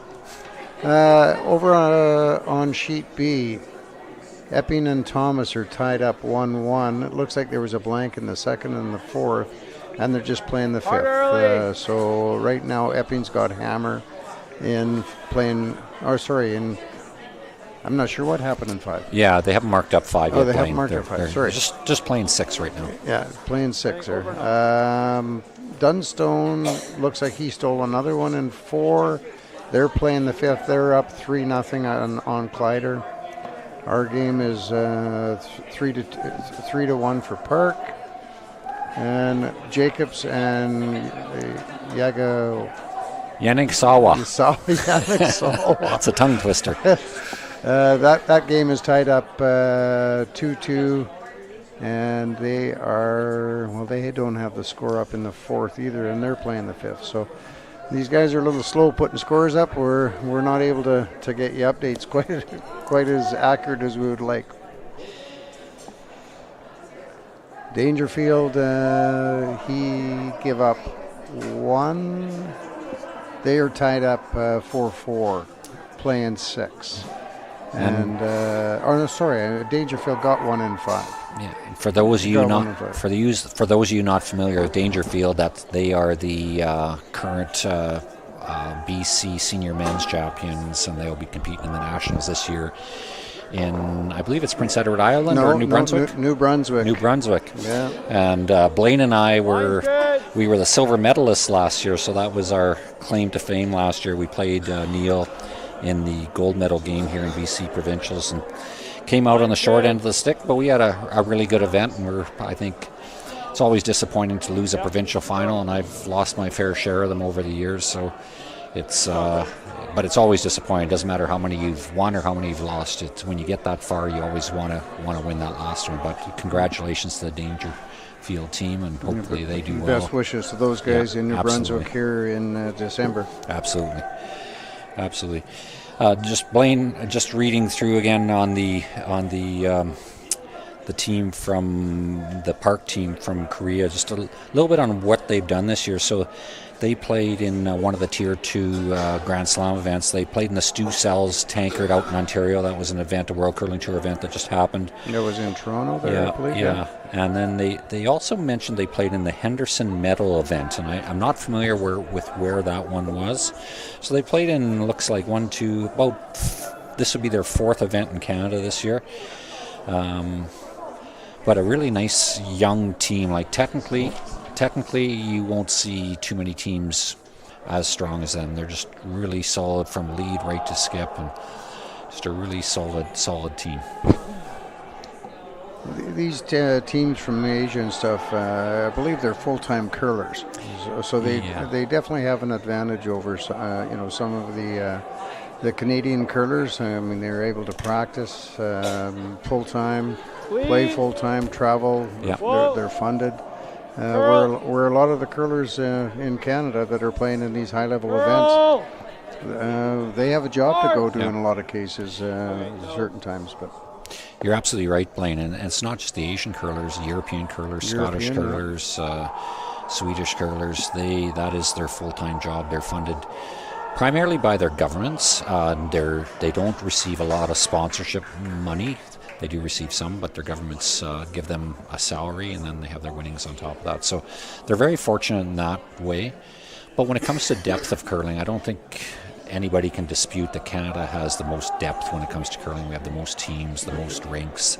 Agreed. It's more, they put their 4 best players together. You look at Team Nicholas Ledeen, fantastic team. What have they won? I think 4 or 5 world championships. Seven, I believe. But what other men's team is there out of Sweden? There's nobody, because they're really the only team there. Yeah, there is some other teams that play, but the government gives their funding to Nicholas Ledeen's team primarily. Right. And Scotland has more curlers, and they're a bit, they have a bit more diversity when it comes to teams, but still not a lot. And so we're very fortunate in that way that we have a lot of teams. We do get some federal funding for the top teams, but it's very, very minimal, very, very limited compared to what other teams get. True. Yeah. So back to our game. The Jong team is hammer here, trying to get a nice little intern hit and roll, which they got a beautiful shot. Roll to the top 4, and Blaine, that's under a double guard. This gives them a really good opportunity now to score multiple points. They'll be looking at play the corner freeze. I thought they might play the run back on that right now. Having a 2-point advantage. Yeah. Going into the 6th end, I would think that they want to try and keep a force on it. Yeah. So, yeah. Well, playing that draw, the corner freeze it's great if you make it, but if you miss it, there's a chance you could give up 3 or more. Mm-hmm. That's why I thought maybe they might play that double run. The double run of it. I think they're still looking at that right now. And that's just simply playing the scoreboard. Yeah, you know, absolutely. having that 2-point lead going into the sixth end. Yeah, it looks like that's what they're going to end up playing. I think the skip initially wanted to play the corner freeze, but the front end and the third have convinced him into playing something with weight, and they're going to play the out turn. I think it's going to be more of a controlled weight. Just looking, if I understand their hand signals at all, he went to sort of midway in his chest. I would think that's more of a controlled hip weight. Well, if he doesn't make the run back, if he just removes that top guard, depending where his roll is, it might give Jong the opportunity to do the in-turn draw around the corner guards and utilize that, which will help him set up a 2 or possibly 3. Yeah, even their control weight's pretty solid. Like that's 8.5 second. Oh, nice shot. They played the pick. That's the trouble. We're not sitting behind the sheet, so we can't quite see that. I thought that was totally buried underneath. So. Yeah. Great shot.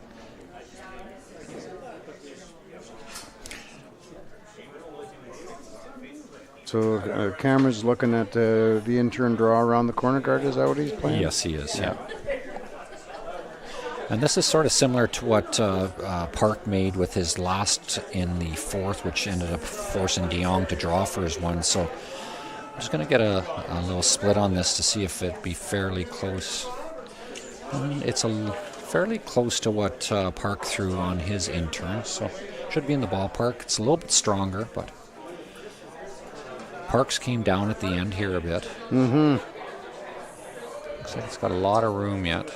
It looks like it's coming down pretty good, but they need to carve it in there. Need to carve it. It doesn't necessarily have to be shot. No. Yeah. Although it is. Although that top blue one would be pretty tough to get rid of. The one that's biting the top 8, because I think it's almost fully buried. Like if they weren't shot. Yeah, that's true enough. So Team Park looks like they're just going to follow it down. In-turn freeze.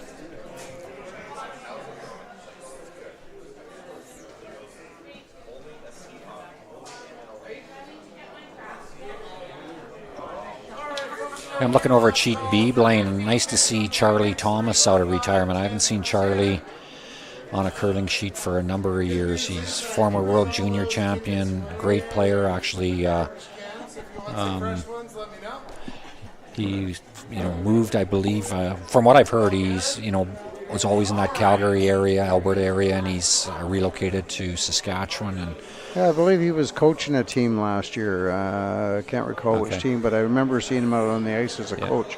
But fantastic skill set that he has. So it's so nice to see him back in the game and picked it back up and playing with some young guys out of Saskatchewan. Yeah, absolutely. Like we have a great talent, a great field.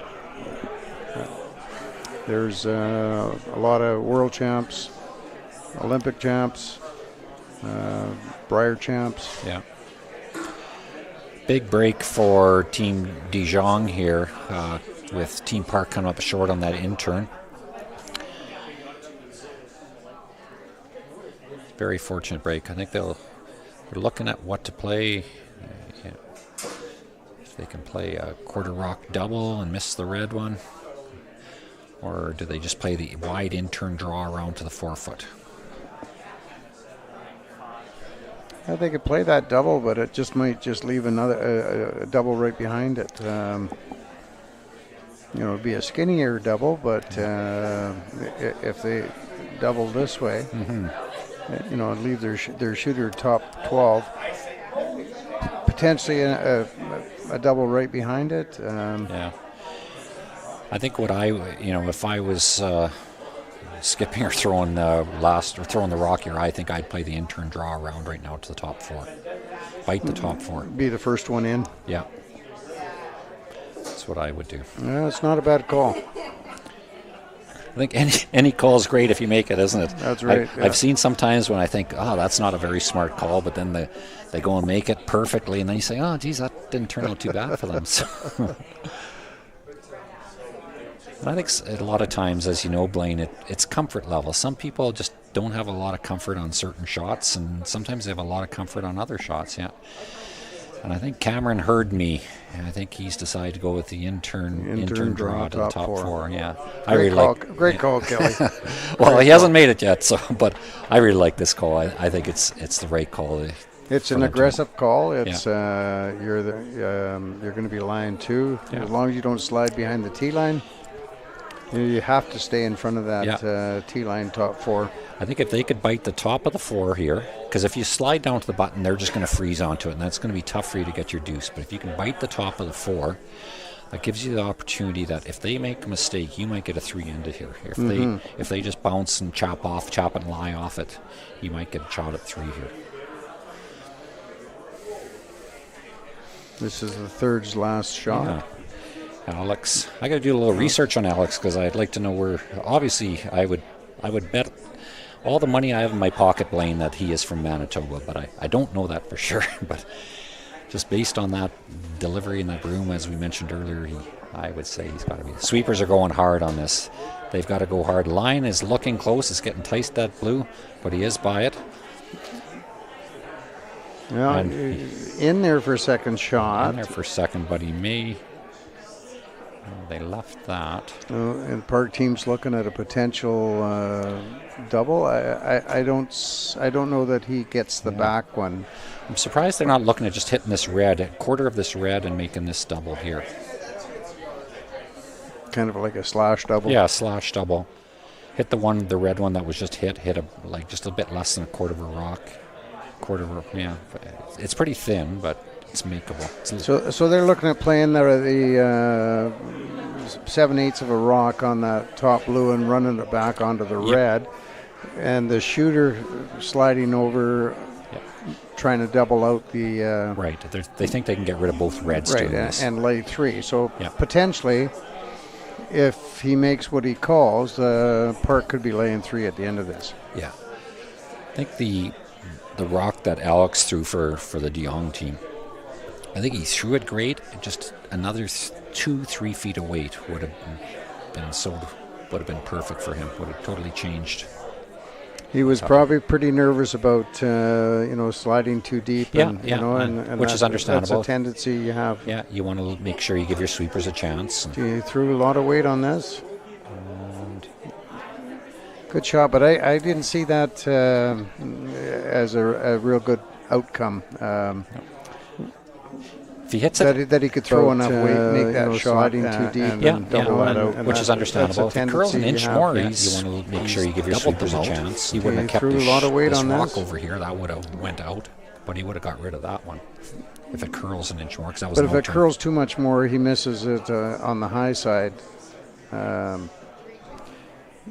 It only probably needed to curl half an inch more, and I still think he would have got the back one. So I think gives Cameron a good chance at 2 here still. Yeah. The thing is, if he hits this, he needs to roll, because otherwise, if he just hits it right on the nose, that's going to leave that. He needs to roll it to the 4 foot. Yeah. Roll the 4 foot so it makes the double a lot steeper. A lot steeper.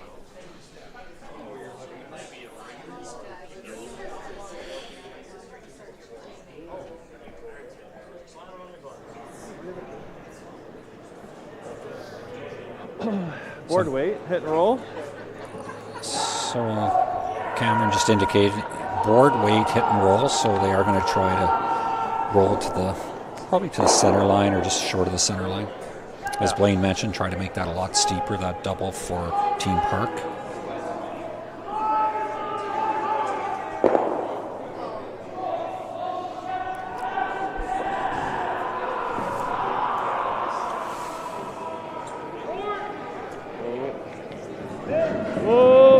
Whoa! Curl! Trying to carve it over there. It's got a long ways to go. It needs to go a long, long ways. Ooh, boy, that's a big miss. Missed opportunity. Not sure if he overthrew what he wanted or just took too much ice.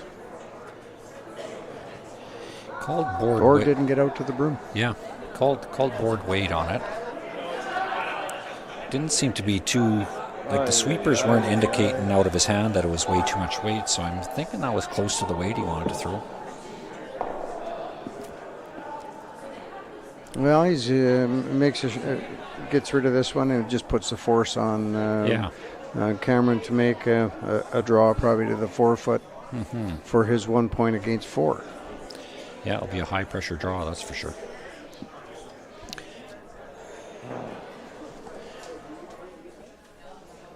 Team Park going to play the in turn. He's widening out the broom a little bit, so he's going to bring his weight down. So not a lot of ice. It's going to be a fairly firm hit. I think he just wants to roll. He doesn't necessarily want to roll buried. He wants to roll to block to on. like a perfect shot would be right on the second O of Nufloors. Yeah, if he could just get edge to edge or a quarter underneath that blue would be just makes the 4-foot a little bit smaller. He has to go out way wider than. Yeah. They're trying to carve this hard, and he's not going to. No, it's going to leave a big hole for Cameron to draw through. Yeah. In turn draw for Cameron de Jong, has to hit half the 8-foot for his 1.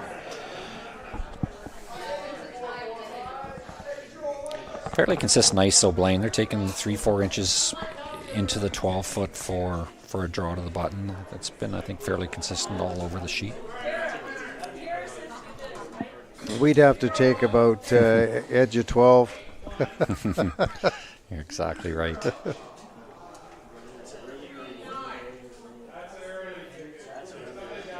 So Cameron de Jong in the hack with his last rock in the 6th end.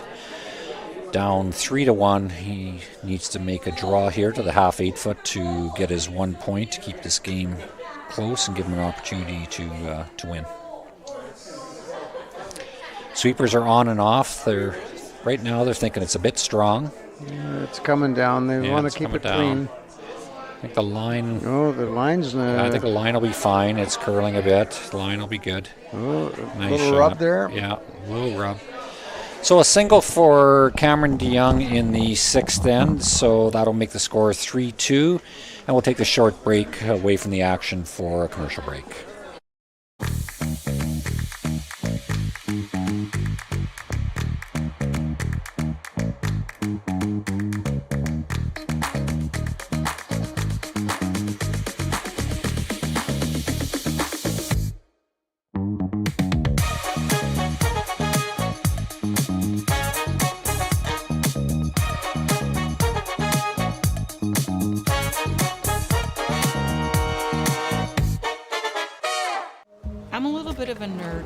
To landscaping. I've studied soil down to the microbes. It's that level of detail I bring to my work and to my business. Straight lines and a healthy ecosystem is what I'm all about.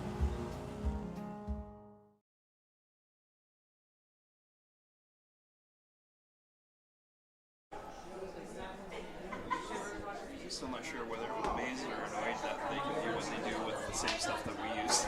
Sorry, what's that? I'm still not sure whether I'm amazed or annoyed that they can do what they do with the same stuff that we work with.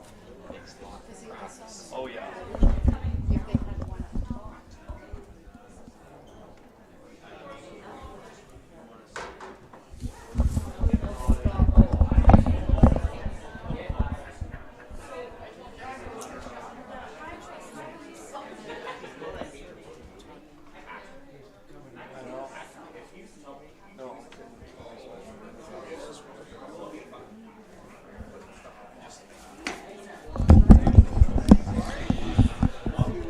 So we're back at the Nufloors Penticton Curling Classic. We have Team de Jong on against Team Park, with Team Park leading 3-2 after the 6th end. So we're to start in the 7th end. Team Park has hammer here in the 7th. Just lead rocks with the center guard up on the center line, and with the Team Park coming around to the tee line with their second rock. Once again, I'd like to thank all the sponsors for the 2024 Nufloors Penticton Curling Classic. We have Interior Roofing, who is our sponsor for this game, and thank you very much to Interior Roofing for pledging their support for this fantastic event.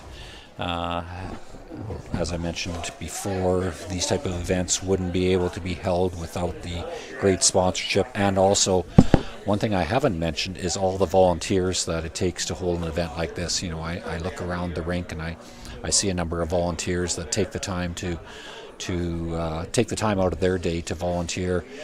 Otherwise, you couldn't hold an event like this. There's no way it'd be feasibly possible financially to hold an event where you had to pay all the people to host it. It takes a large number of volunteers. And as Blaine mentioned earlier, special thanks and kudos out to Kathy and to Chris Jones. Kathy volunteers her time and puts a lot of time into organizing this event, working with sponsors. Chris puts a lot of time into, and again, as Blaine mentioned, into the ice. And it is fantastic ice, and the curlers are really appreciative of that. And the fans are really appreciative of it too, because if you don't have good curling ice, it's hard to make the quality shots that you see out here. Like these are world-class teams that are putting on a show for the fans, not only here locally that are at the club, but also everybody that's watching online tonight. And they've all become very accustomed to good ice as they travel through the World Curling events. So their expectations are high, and I think Chris has done a great job where they've met. He's met their expectations. Yeah. So yeah, and you're exactly right, Blaine, because they have a lot of opportunities to play. These teams have a lot of opportunities to play all over the world. And if they're not happy with the event and with the ice conditions, they're not going to come back. And this is a good. It's I guess the proof is in the pudding, and it proves how good the ice is and how good the event is, and the hospitality and everything that goes into it to have an 8th annual. Yeah. Otherwise, they don't come back. And I've seen spiels like this, events that end up dying just because the ice isn't very good, and that's one of the most important things. But the hospitality has to be good too, and people remember that. And well said, Kelly. Yes, absolutely. And it's one thing with the top level teams is when they go out and practice, they practice with ice that moves a lot. And Chris has done a really good job of getting ice that moves a lot, because if they come and they're used to seeing ice that swings a lot and it doesn't swing, they can't make the shots, and they can't make the world-class shots. So they're really appreciative of ice that is fairly similar. Obviously, ice is never the same from curling club to curling club, from arena to arena, but they're appreciative of that. And also, it's not only the ice, but the rocks too. So you have to have good quality rocks too. Yeah, absolutely. We just got new handles this year. These are all new handles, so they were replaced at the start of the season. Mm-hmm. Our rocks, I believe it was 2 years ago or 3 years ago, they were sent away and rehoned, and so this, I believe, is a 3rd season on these rocks. So we have a pretty interesting end here in the 7th end. We have Team Park Lane. Looks like they're 1-2. 1-2? Yeah, and it looks like Team De Jong is 3rd, but Team De Jong does have the center guard up. And they're looking to steal in this end, or worst case scenario, give up a 1 and hopefully get 3 coming home.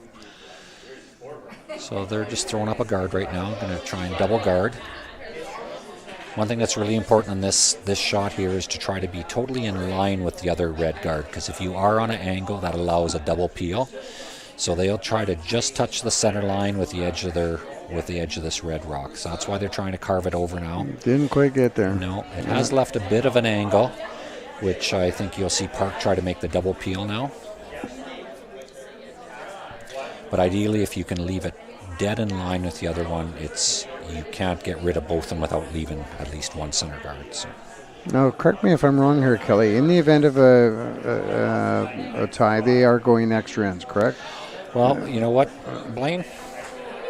I think we'll have to read the rules together because I honestly don't know. I don't think I've ever seen an event like this where there's a draw to the button. So I would think that it's an extra end, but no, it's got to be an extra end. Yeah, I don't see on the sheet that we have. I don't think it says. It talks about practice. It talks about round robin record, and they flip a coin to determine rock color and who throws first on the practice. But I don't see anything else for. But I would be surprised if it's not extra. Yeah, absolutely.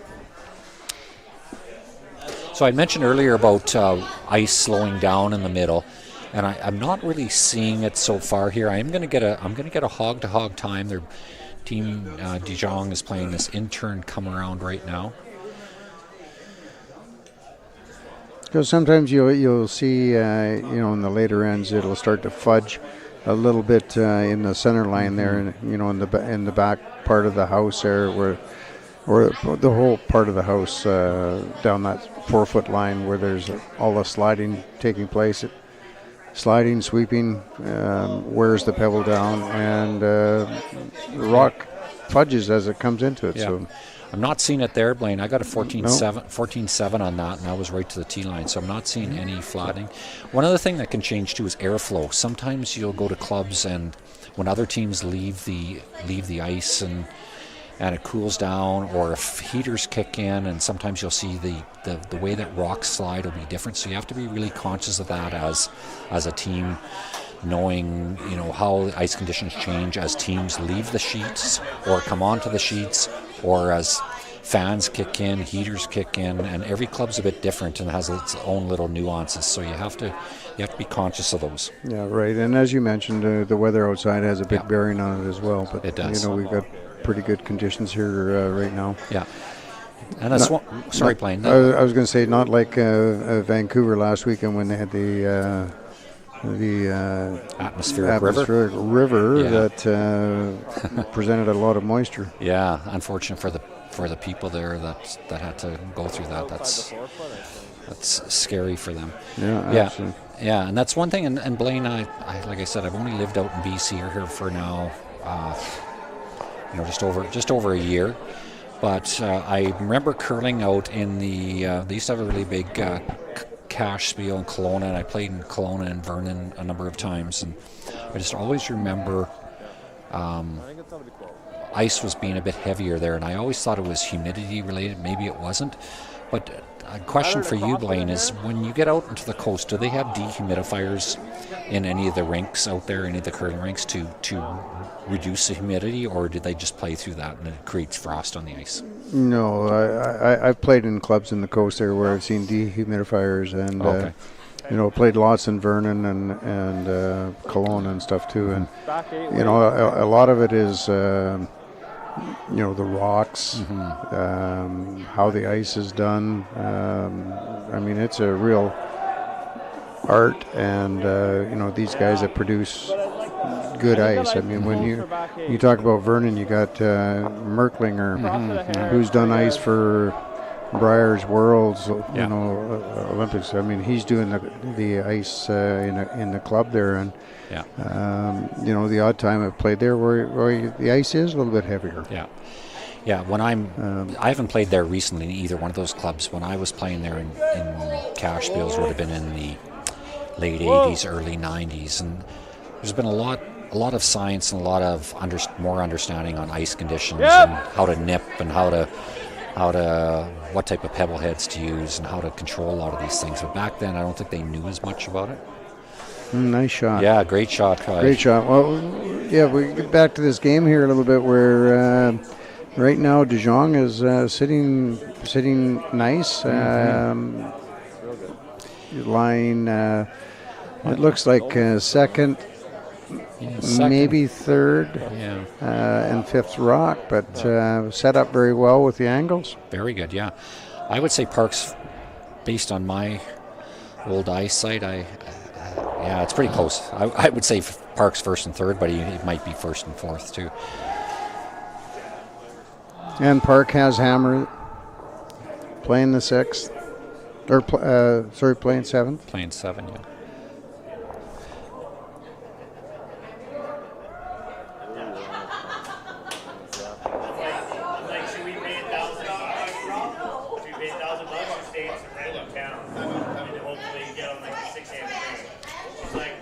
think whatever they're throwing, it's gonna be coming, Blaine. It's going to be coming, and they're looking at taking out that back, the blue one on the forefoot. Yeah. You know, that's a danger rock for Park's team. Yeah, I think this is one thing that you'll see in a lot of these experienced teams is, I think a lot of maybe more novice teams would say, well, we want to save, we don't want to hit our own blue one that's in the that's on the back of the button, but they do want to get rid of their blue one. They want to remove that. Yeah, they want to get that out of there because that's what's causing them the problems right now. And this would be a big 6.5 second hit.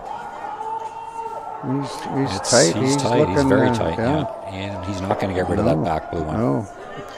Changed the angle slightly. He did. But still, Jong's got a pretty good opportunity here. Maybe a quiet tap on that red and just move that red up right into the pocket. I would agree. Even if he could be almost right on the nose and just move that blue one that's just ahead of the tee line, just get that back so there is a solid pocket in there.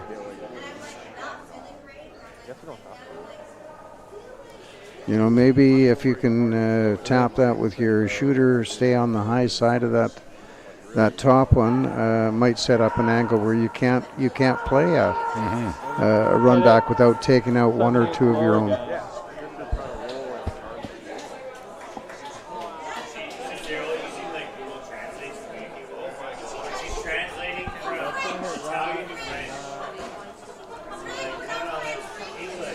Yeah, Blaine, I know you were relaying the scores to the audience a little bit earlier on, but I just quickly look across the sheets, and every game is within 1 point with the exception of the Dunstone-Clyder game. So really good games out here on the sheet tonight. Sheets. Yeah, very close games. Well, Dunstone got a 3-under in the sixth end there to take a 6-2 lead over Clyder. Sheet A, we have Jakes and Pierce in a tight game playing the sixth end, and Jakes is up 5-4 without the hammer. Epping and Thomas, they're playing 8 ends, so they're moving along very quickly. And it looks like Epping has hammer, and he's laying 2 in a pretty good position right now. And we'll maybe just try to listen in a little bit on this discussion with the Jong. Touch this one first, but still get this. Control, probably. Control. Never like this ripping that. I like the same thing. I think it's like a control shot. It's a back line. No, way more than that. We're thinking like control. Like you're definitely touching this first. Like you're hitting a third of this one. And you have to get this one out. I mean, I guess if it just spins to here, it's not terrible.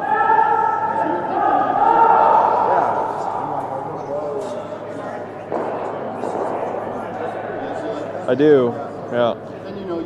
The only worry is if you don't get this one fully out, and the 7 squirts, and he can just rip this up. What if you blast this? Try to sit 2? Yeah. You ever blast that?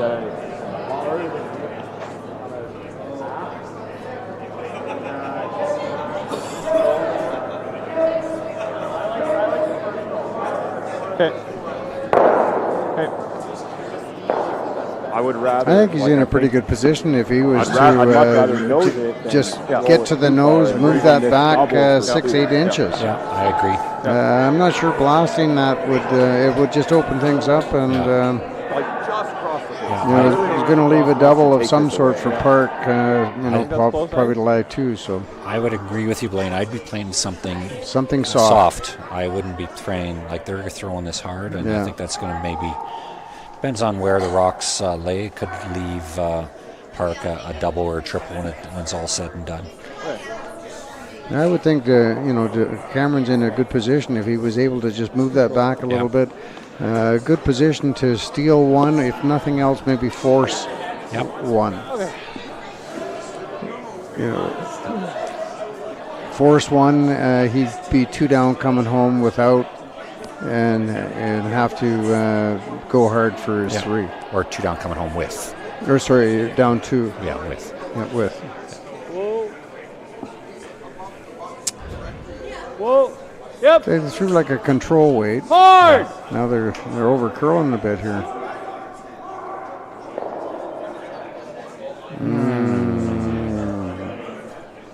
Yeah, that might just jam. But she's going to have to miss. I think they're going to play that red double just on the nose, but they have to get right to the nose. They can't afford to really hit it on the outside.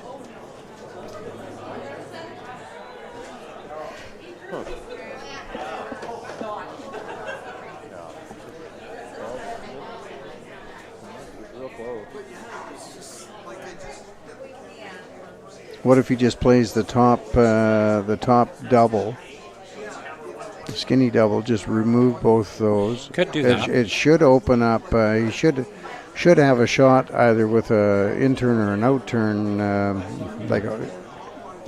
on that right-hand side blue one. Run back, but it's got jam written all over it too, right? I think what he's going to play that nose hit double here. He has to be basically, it's a pretty precise shot. He has to hit this right on the nose. In-turn hit. Very close. It's very close. And he's got that made, I think. Yeah. Nice shot. Very nice shot. Yeah. Yeah, that was a shot for 2.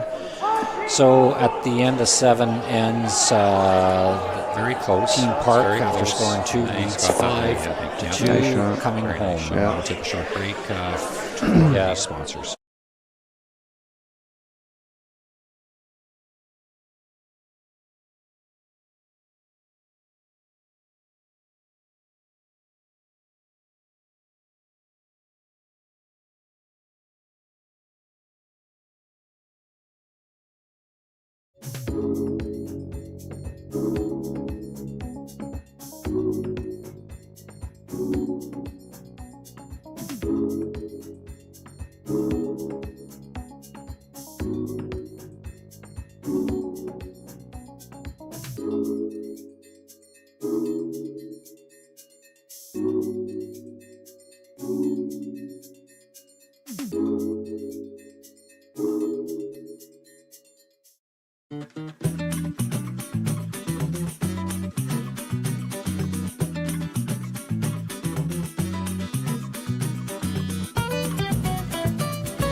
So, Blaine, this is going to be quite challenging for Cameron DeYoung. I'm not saying it's never happened before, but getting 3 in the 5th, getting 3 in the 8th, yeah, will be a bit of a challenge, but I've seen it happen before. I remember in the Olympic trials in Regina one year that John Morris was skipping. He was playing Glenn Howard or Russ Howard. I don't remember who it was at the time. It might have been Russ. And Russ was down 3 coming home, and Russ got 4 on Johnny Moe in the 10th end. That was 10 end games. And I just remember the garbage can below what was called the Agrodome at that time, where the event was held, the Olympic trials in Regina. It took a bit of a beating from Johnny Moe. Like it had to be replaced. But Johnny wasn't very happy, and it's not insurmountable, but no, it doesn't happen very often. It's an uphill. It does happen. Didn't Mark Dacey and in the Briar, Randy Furby.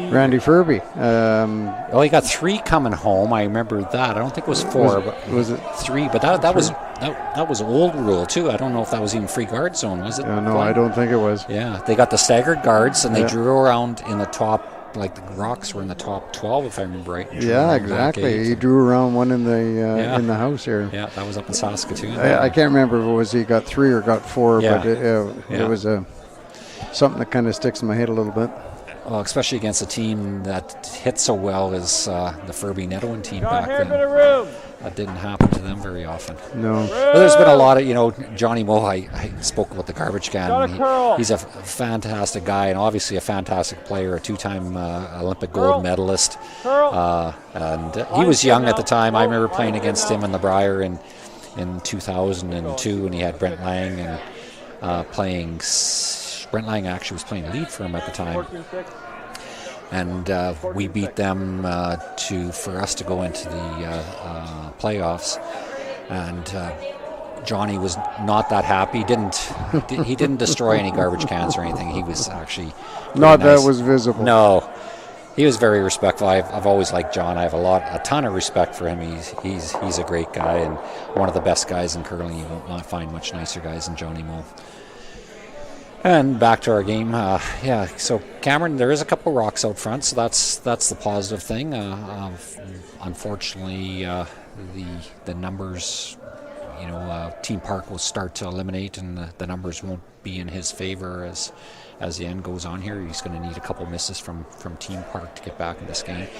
Does have 1 in there right now, and from our angle, it does look like it might be partially buried, but they're just throwing a long guard up here, trying to double guard it.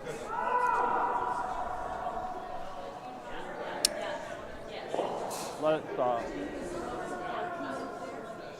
Maybe just a quick update with the sheets that are remaining there.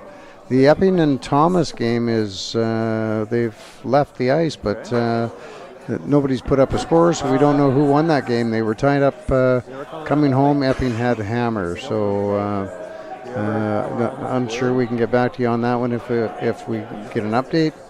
But the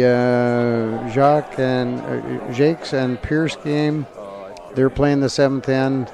Pierce is up 6-5 without hammer. And Dunstone, Kleider got 2 in the 7th, so Dunstone's up 2 coming home with the hammer. Our game, Park and DeYoung, they're 5-2 for Park, and that one's a battle for the DeYoung to come back in that. Sheet E, Jacobs and Yagas, they're playing the 7th end right now, and Jacobs has a 1-point lead without the hammer. And Dangerfield and Tau, Dangerfield is up 1, playing 8 without the hammer, and sitting in pretty good position here right now. So. Thanks for that update, Blaine. Cameron DeYoung still has an opportunity in this game. He still has an opportunity for 3. There is a number of guards out front. They're just going to play the intern guard or intern draw around the blue corner guard. And if he gets one back there, it's going to make a decision for Team Park, or they hit the open one or they go after the one in behind the guard. I would suspect that they try to run something back and try to open it up a bit more. But line's good. Where are you? Sweepers are liking the weight. Line's good. Cleaning it on and off. Back here. Yep. Like the not weight. Curl. Not curl. Weight's great. Line here. looks great. Okay. Nice shot. Yep. So that looks like it's fully buried. Yep.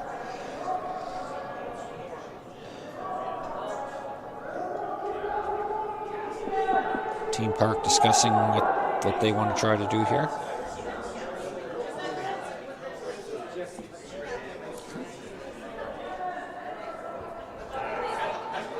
Just peel the guard off. Peel the guard off, and you got two wide open shots to. Well, we will give Jong a chance to get in there with his third, and he does have hammer here. So if they just peel it, then you peel that, and then you set up. There's a double potentially. Yeah. A hit and roll behind that. You're always going to have something open. It's going to be hard for De Jong to hide three rocks behind a center guard. Yeah, no, I would agree. But I think if they just peel this, it would take one miss from a Park team, and they may have a chance at their three to tie it up to go to the extra. So it looks like they're looking at playing the blue onto blue, and maybe run that blue onto that back red. That's in the back 12 at 5 o'clock position. I like the fact just peel that guard. I'm not sure what De Jong, how he can hide behind there. There's three rocks to come, line two.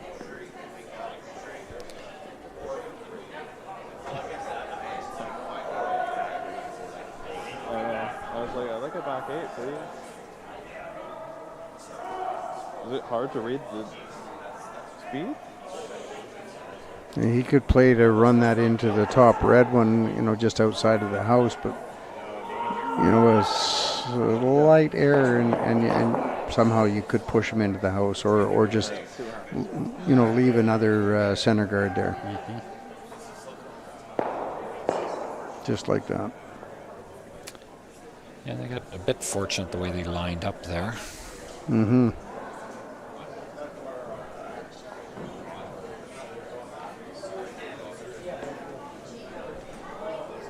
Man, it's hard to get there. Yep. They're talking about drawing around there. Like, even if you're here, like, you can probably throw this turn and get to here. Over curl it.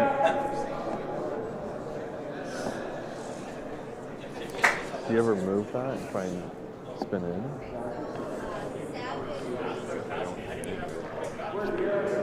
That's true. Yeah. How about we go here?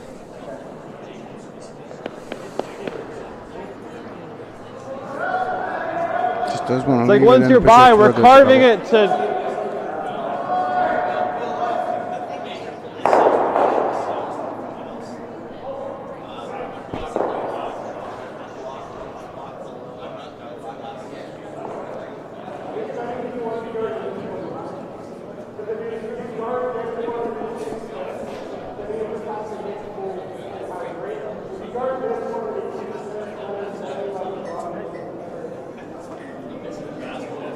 So this is Alex's last rock.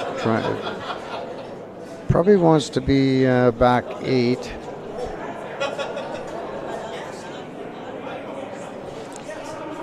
Yeah, and then it's going to line's good. Leave Team Park. They'll be probably trying to play. Where are you? A double. Room. It's got a curl. Hard. Keep going. Whoa. Okay. Come up a little shorter than they expected. Yeah. It looks like it's just a double. Yeah, it's just a natural. Natural, yeah.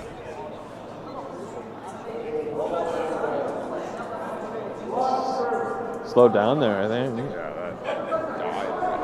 14-7. 14-7, like.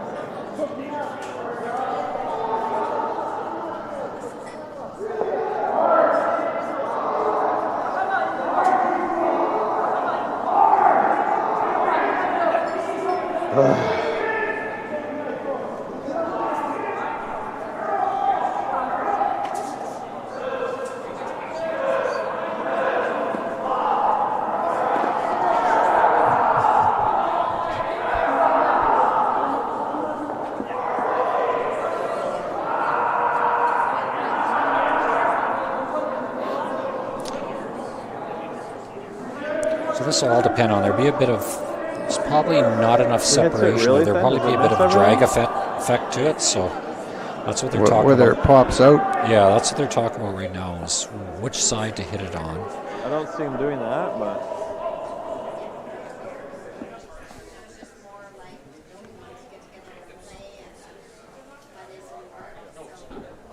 I think if history repeats itself from this game, I think this will be coming really hard. That's what I would suggest. I don't think he has to throw it really hard because I think if he brings his weight down a little bit, they can control it a little bit better with a sweep. But because he can. Yeah. Just about. That didn't work for him. No, not at all.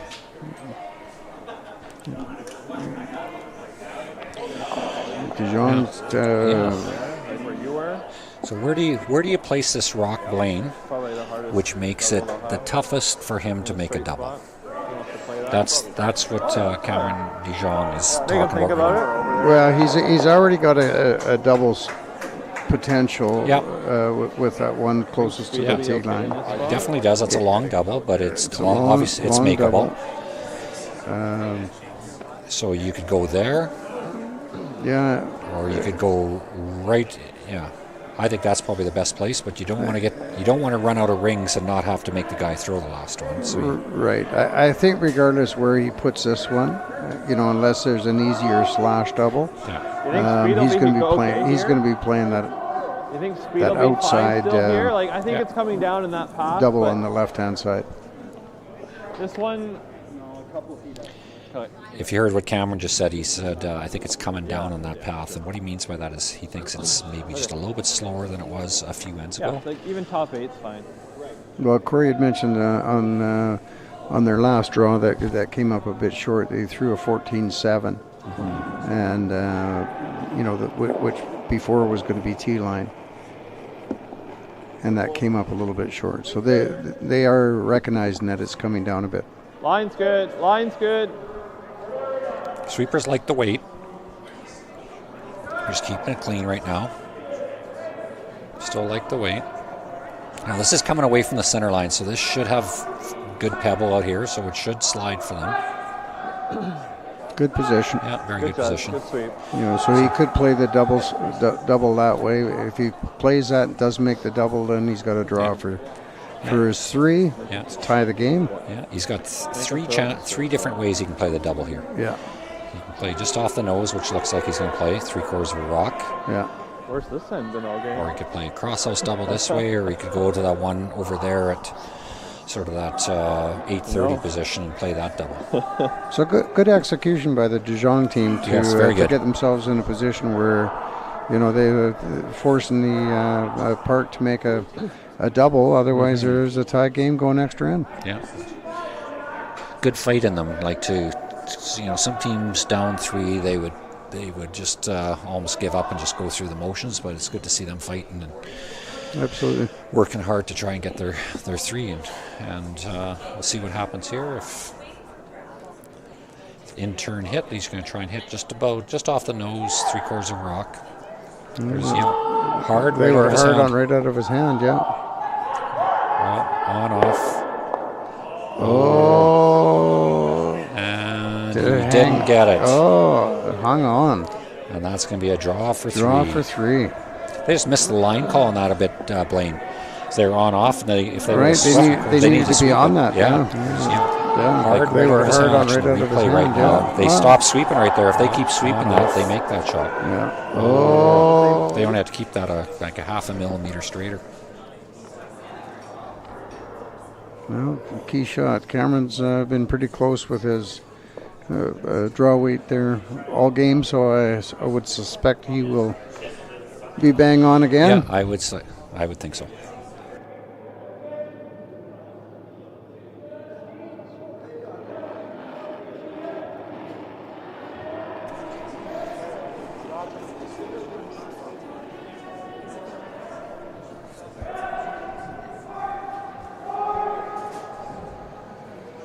Yeah, sweepers like the rock. Looks pretty good.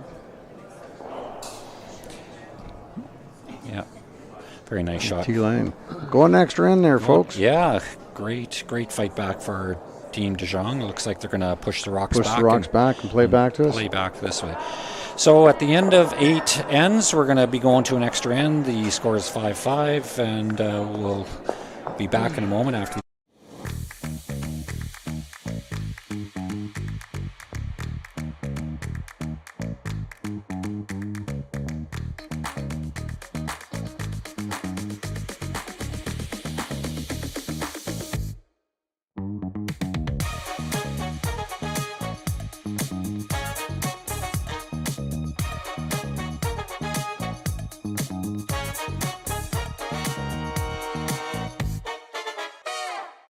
I don't. Dangerfield's going extra too. Danger's going extra in. He gets no respect. Dangerfield gets no respect. Well, he might get some respect this end. He's Dangerfield's going extra in against Tall and has hammer. Yeah. And welcome back to everyone into the 2024 Nufloors Penticton Curling Classic, 8th annual classic here in Penticton. We are going to an extra end with Team Jong from Victoria, BC, and Team Park from Korea. Great end in the 8th by Team Jong to fight back and get their 3. And they will not have the hammer in the extra end. Park will have the hammer. We are going to be playing the home end again, so it'll be back coming towards the glass. So first rock of the end by the lead of Cameron de Jong. Going to be throwing up a center guard, and as Blaine mentioned, we are playing the no-tick rules, so they'll be trying to put this on the center line, touching the center line. It looks a little bit heavy coming in. Yeah, and you do not want to be in the rings here. That's a mistake. Yeah, that's a big mistake. Yeah, Braden would like that rock back for sure. He definitely would. It's one of those things, and I've been playing enough over the years. Sometimes when you get into those later ends, you're worried about it flattening a bit in the middle, and you're worried about underthrowing it and hogging it, and then you add that little bit extra, and then it just glides on you. And that's sort of what happened there.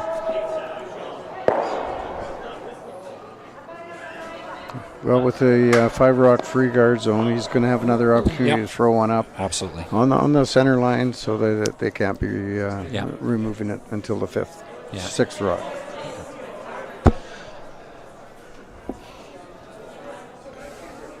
So here's Braden with his in-turn guard again. Good. Sweepers seem to like this a bit better. They're a bit light clean on it right now. A little bit firmer clean. Line's nice. Yeah, you'd like it fairly tight to the house. Yeah. They don't want too long a guard. No. With the amount of swing in this ice, the guards that are really long aren't usually that valuable. The rock can be buried right behind it, and it's wide open with the right weight. Exactly.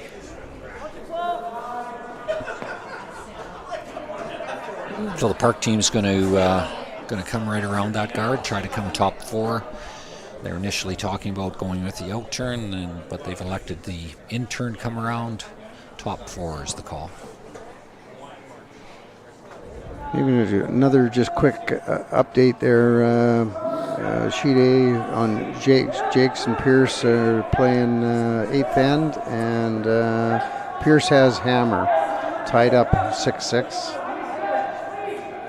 Sheet E, Yagasawa playing Jacobs, and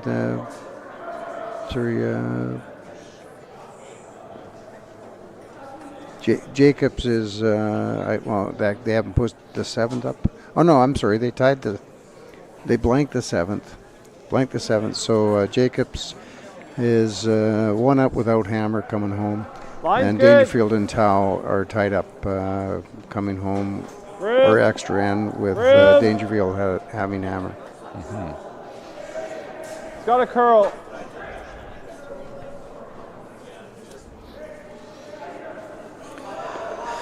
Intern coming, they're trying to straight come around. This wasn't a freeze attempt. This was a straight intern come around, trying to come around the center guard. Didn't curl up enough. No, this will be a bit of a cat and mouse from here on in. You'll see Team Park will just be trying to peel, and then you'll see Jong team just throwing up the center guard, and that'll go on probably for the next few shots.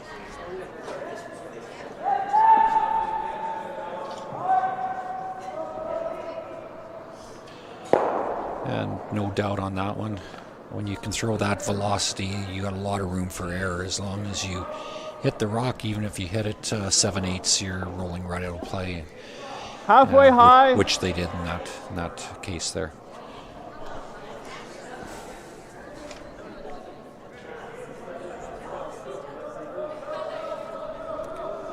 So Corey will try to replace that guard on the center line, intern guard. Just about to touch Line's the center good. line, I think would be perfect. If you look at the placement of the rock in the house, it's just about touching the center line, and they would like to be in the same place, only about 12 to 15 feet higher. Yeah, like you said, Kelly, it'll be cat and mouse here. Line's good. They'll be throwing up center guards. Park will be peeling it until such time as they get down to Skip's Rock and somebody has to make a little different move. Exactly. And that was a perfectly placed rock by Corey. That's one that you probably couldn't have walked down with the rock and carried it and sat it there in a better position. So he'd be really happy with that positioning. And Team Park second will just be peeling it off again. Oh, great shot. And peel is successful.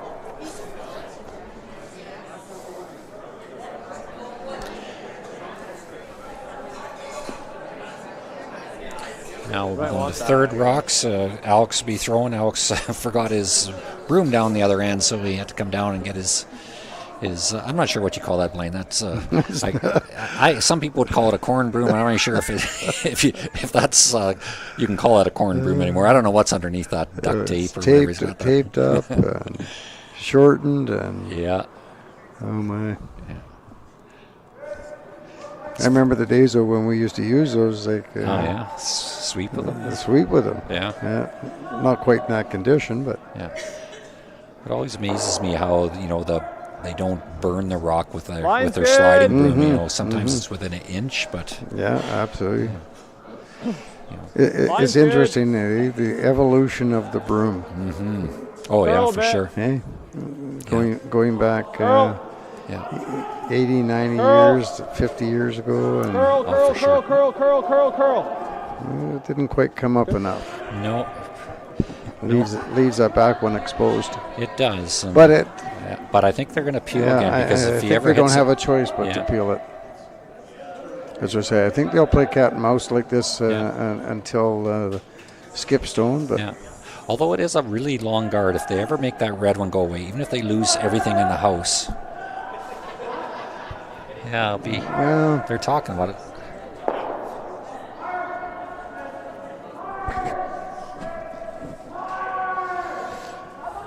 It looks like they're gonna take a pass at the red. They're gonna try to dig that one out of there, that red one. It is such a long guard. I bet you with hack weight you'd get to the nose of it if you for sure. Maybe even over nose.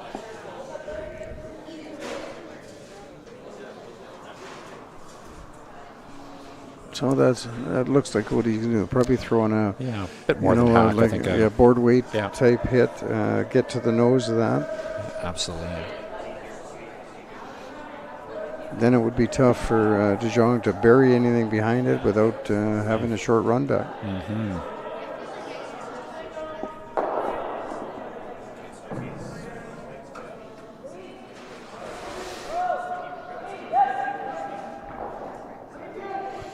Line looks good. Yeah, I guess line looks exactly. They were hoping to do that and roll over. That was an excellent shot by Team Park. That's exactly what they had called. Now Cameron is looking at maybe trying to do a double guard and have one just short of the rings. He just thinks that red one out there is just too long right now. So they're not going to try and come in here. They're just trying to be about a foot short of the ring, but directly in behind the red guard rock. So Alex will Line's good. Turn guard. Line's good. Well then. Sweepers are liking the weight. Well then. He definitely doesn't want to come into the house. No. He's going to have to bury around it. No. So he's sliding a little further than he wanted. Yes, it is. That's not too bad. Now this will be a straight peel this time.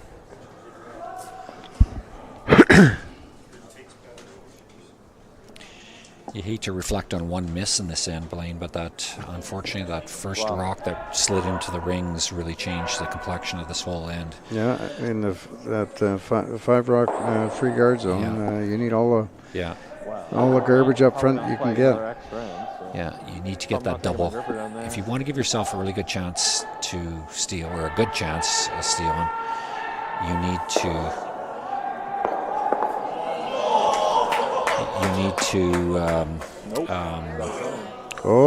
There's a big big miss.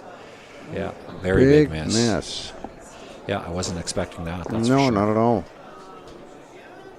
Same turn.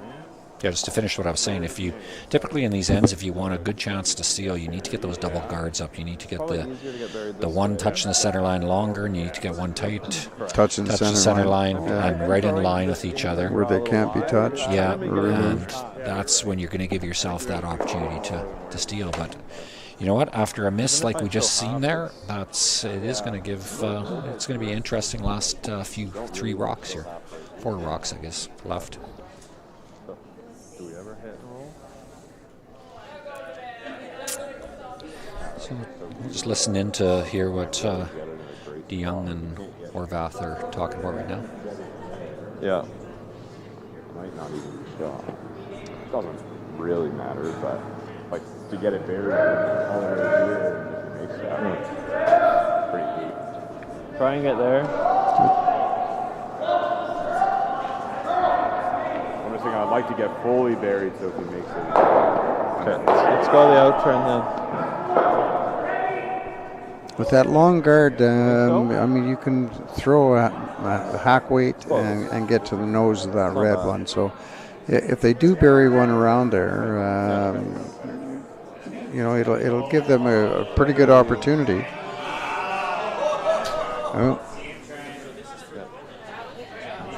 Just in our game on Sheet E, Jacobs was throwing his last rock and slid a little deep, giving Yana Gaswa an opportunity to draw for 2. Has to be a little better than full 8. Yeah, and, totally. Just gotta bury opportunity to win this game against Jacobs. Yeah.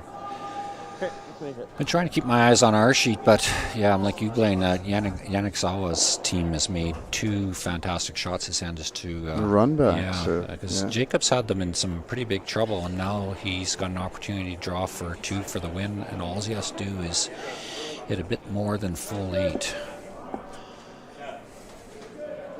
So Cameron De Jong playing the end turn. They're trying to come around theirs in the top 8 and get to the 4 foot. They like to get shot rock on this. The sweepers are liking the weight. Good looking rock coming. Yeah, looking really good. Needs to curl though. It's a little heavy too. hang on for shot, possibly. No, I blew a shot. No, it slid a little bit.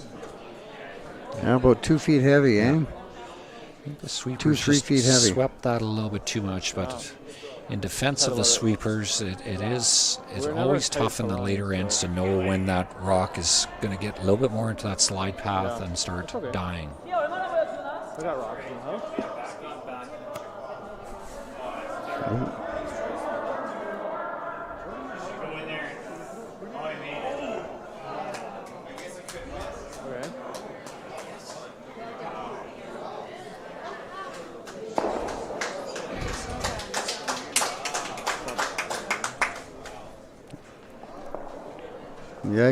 Yagasawa made the draw for 2 and upset Jacobs. I'm sure that's an upset. Yes, I would definitely say that's an upset.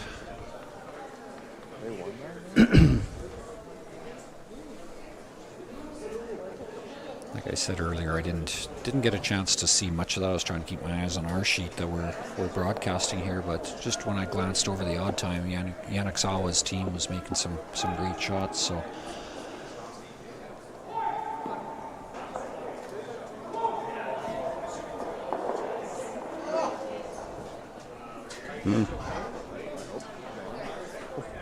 Probably. Yeah, so Team Park looks like they're going to play the out-turn hit on that one in the top 8 and try to just roll over. I guess they feel that's the problem rock, because that's what's going to guard if they come around with that in-turn draw again. I guess it depends where he rolls a shooter to. Yeah, I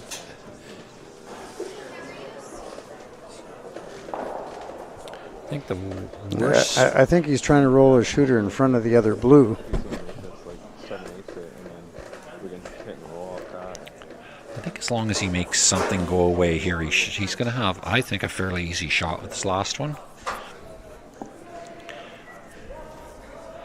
Even if he happened to hit the guard, which I don't think he's going to, I think that this last shot is by the guard. Make quiet. Yeah. So potentially, Jong make the double, stay right there. Yeah. You know, he's got a fairly easy draw to the 4 foot with some backing. Yeah. So potentially. I don't know, Blaine, if you just haired that guard, the long red one, if you just haired it with the intern, how far you would get around here. Could you get back, if you could get back into this area here, makes it fairly tough. Then they'd have to run that short one. It looks like they're going to play the double. Yeah, I'm not sure how you could ever get there with that. It's such a long guard. It's a long guard, but it would really have to warp, you know, to get a piece of that button on the left-hand side. So Cameron DeJong with his last rock going to play the nose hit double and hopes to leave Team Park with looking at 2 with their last one. Out-turn hit.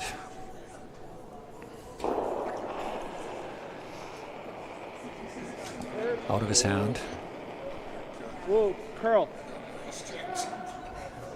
I'm hearing curl, but they're straightening. But they're straightening. Yeah. Good shot. Good shot. Well executed. Yeah. So it's going to leave him a draw to the 4 foot with a little bit of backing if he chooses to do that. I'm hearing curl, but they're straightening. But they're straightening. Yeah. Good shot. Good shot. Well executed. Yeah.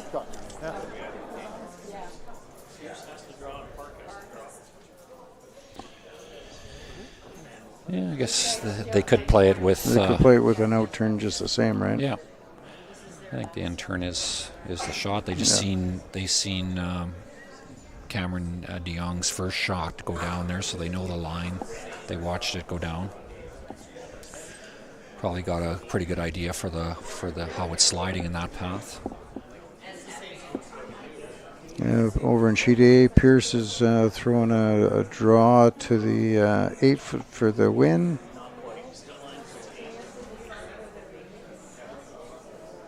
sweepers are on it pretty hard. And now just, I think they're liking it. And Pierce wins that game. Yep. And here's Park with the in-turn draw. I think he's playing the bump, actually. He's got more weight than draw weight, I think. Well, they knew they had potentially just to draw down to it, so it's not a position you want to come up short. Yeah, they're really but, trying to get it. They're trying to get it to curl. Yeah. Weight's coming off it a bit now. I think he looks pretty good. Yeah. Nice shot by Team Park. So that brings a conclusion to this game. Team Park defeats Team de Jong 6-5 in an extra end. Thanks everybody for watching tonight. We enjoyed bringing this game to you. Keep on tuning in to the YouTube channel, and you'll get more games from the 2024 Nufloors Penticton Curling Classic. Thanks for joining us. It's Kelly Muskogee and Blaine Black signing off. Have a great night. Thank you. Good night.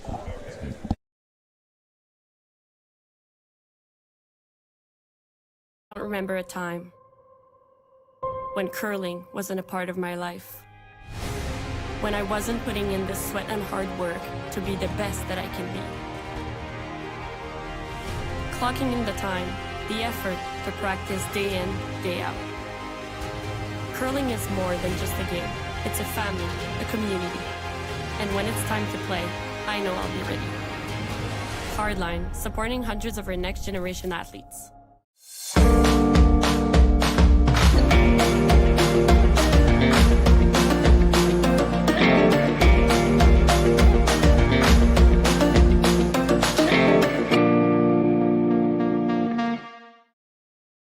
I'm a little bit of a nerd when it comes to landscaping. I've studied soil down to the microbes. It's that level of detail I bring to my work and to my business. Straight lines and a healthy ecosystem is what I'm all about.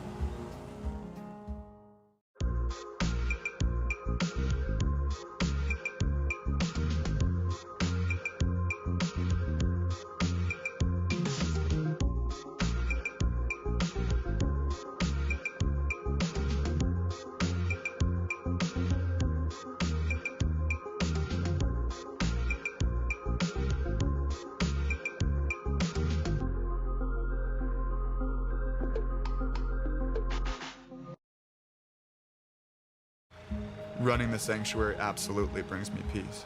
The work is 100% cathartic for me. You know, I find myself getting tied up in it and being busy, and then it's really nice just to sit, breathe in life, and it's beyond zen.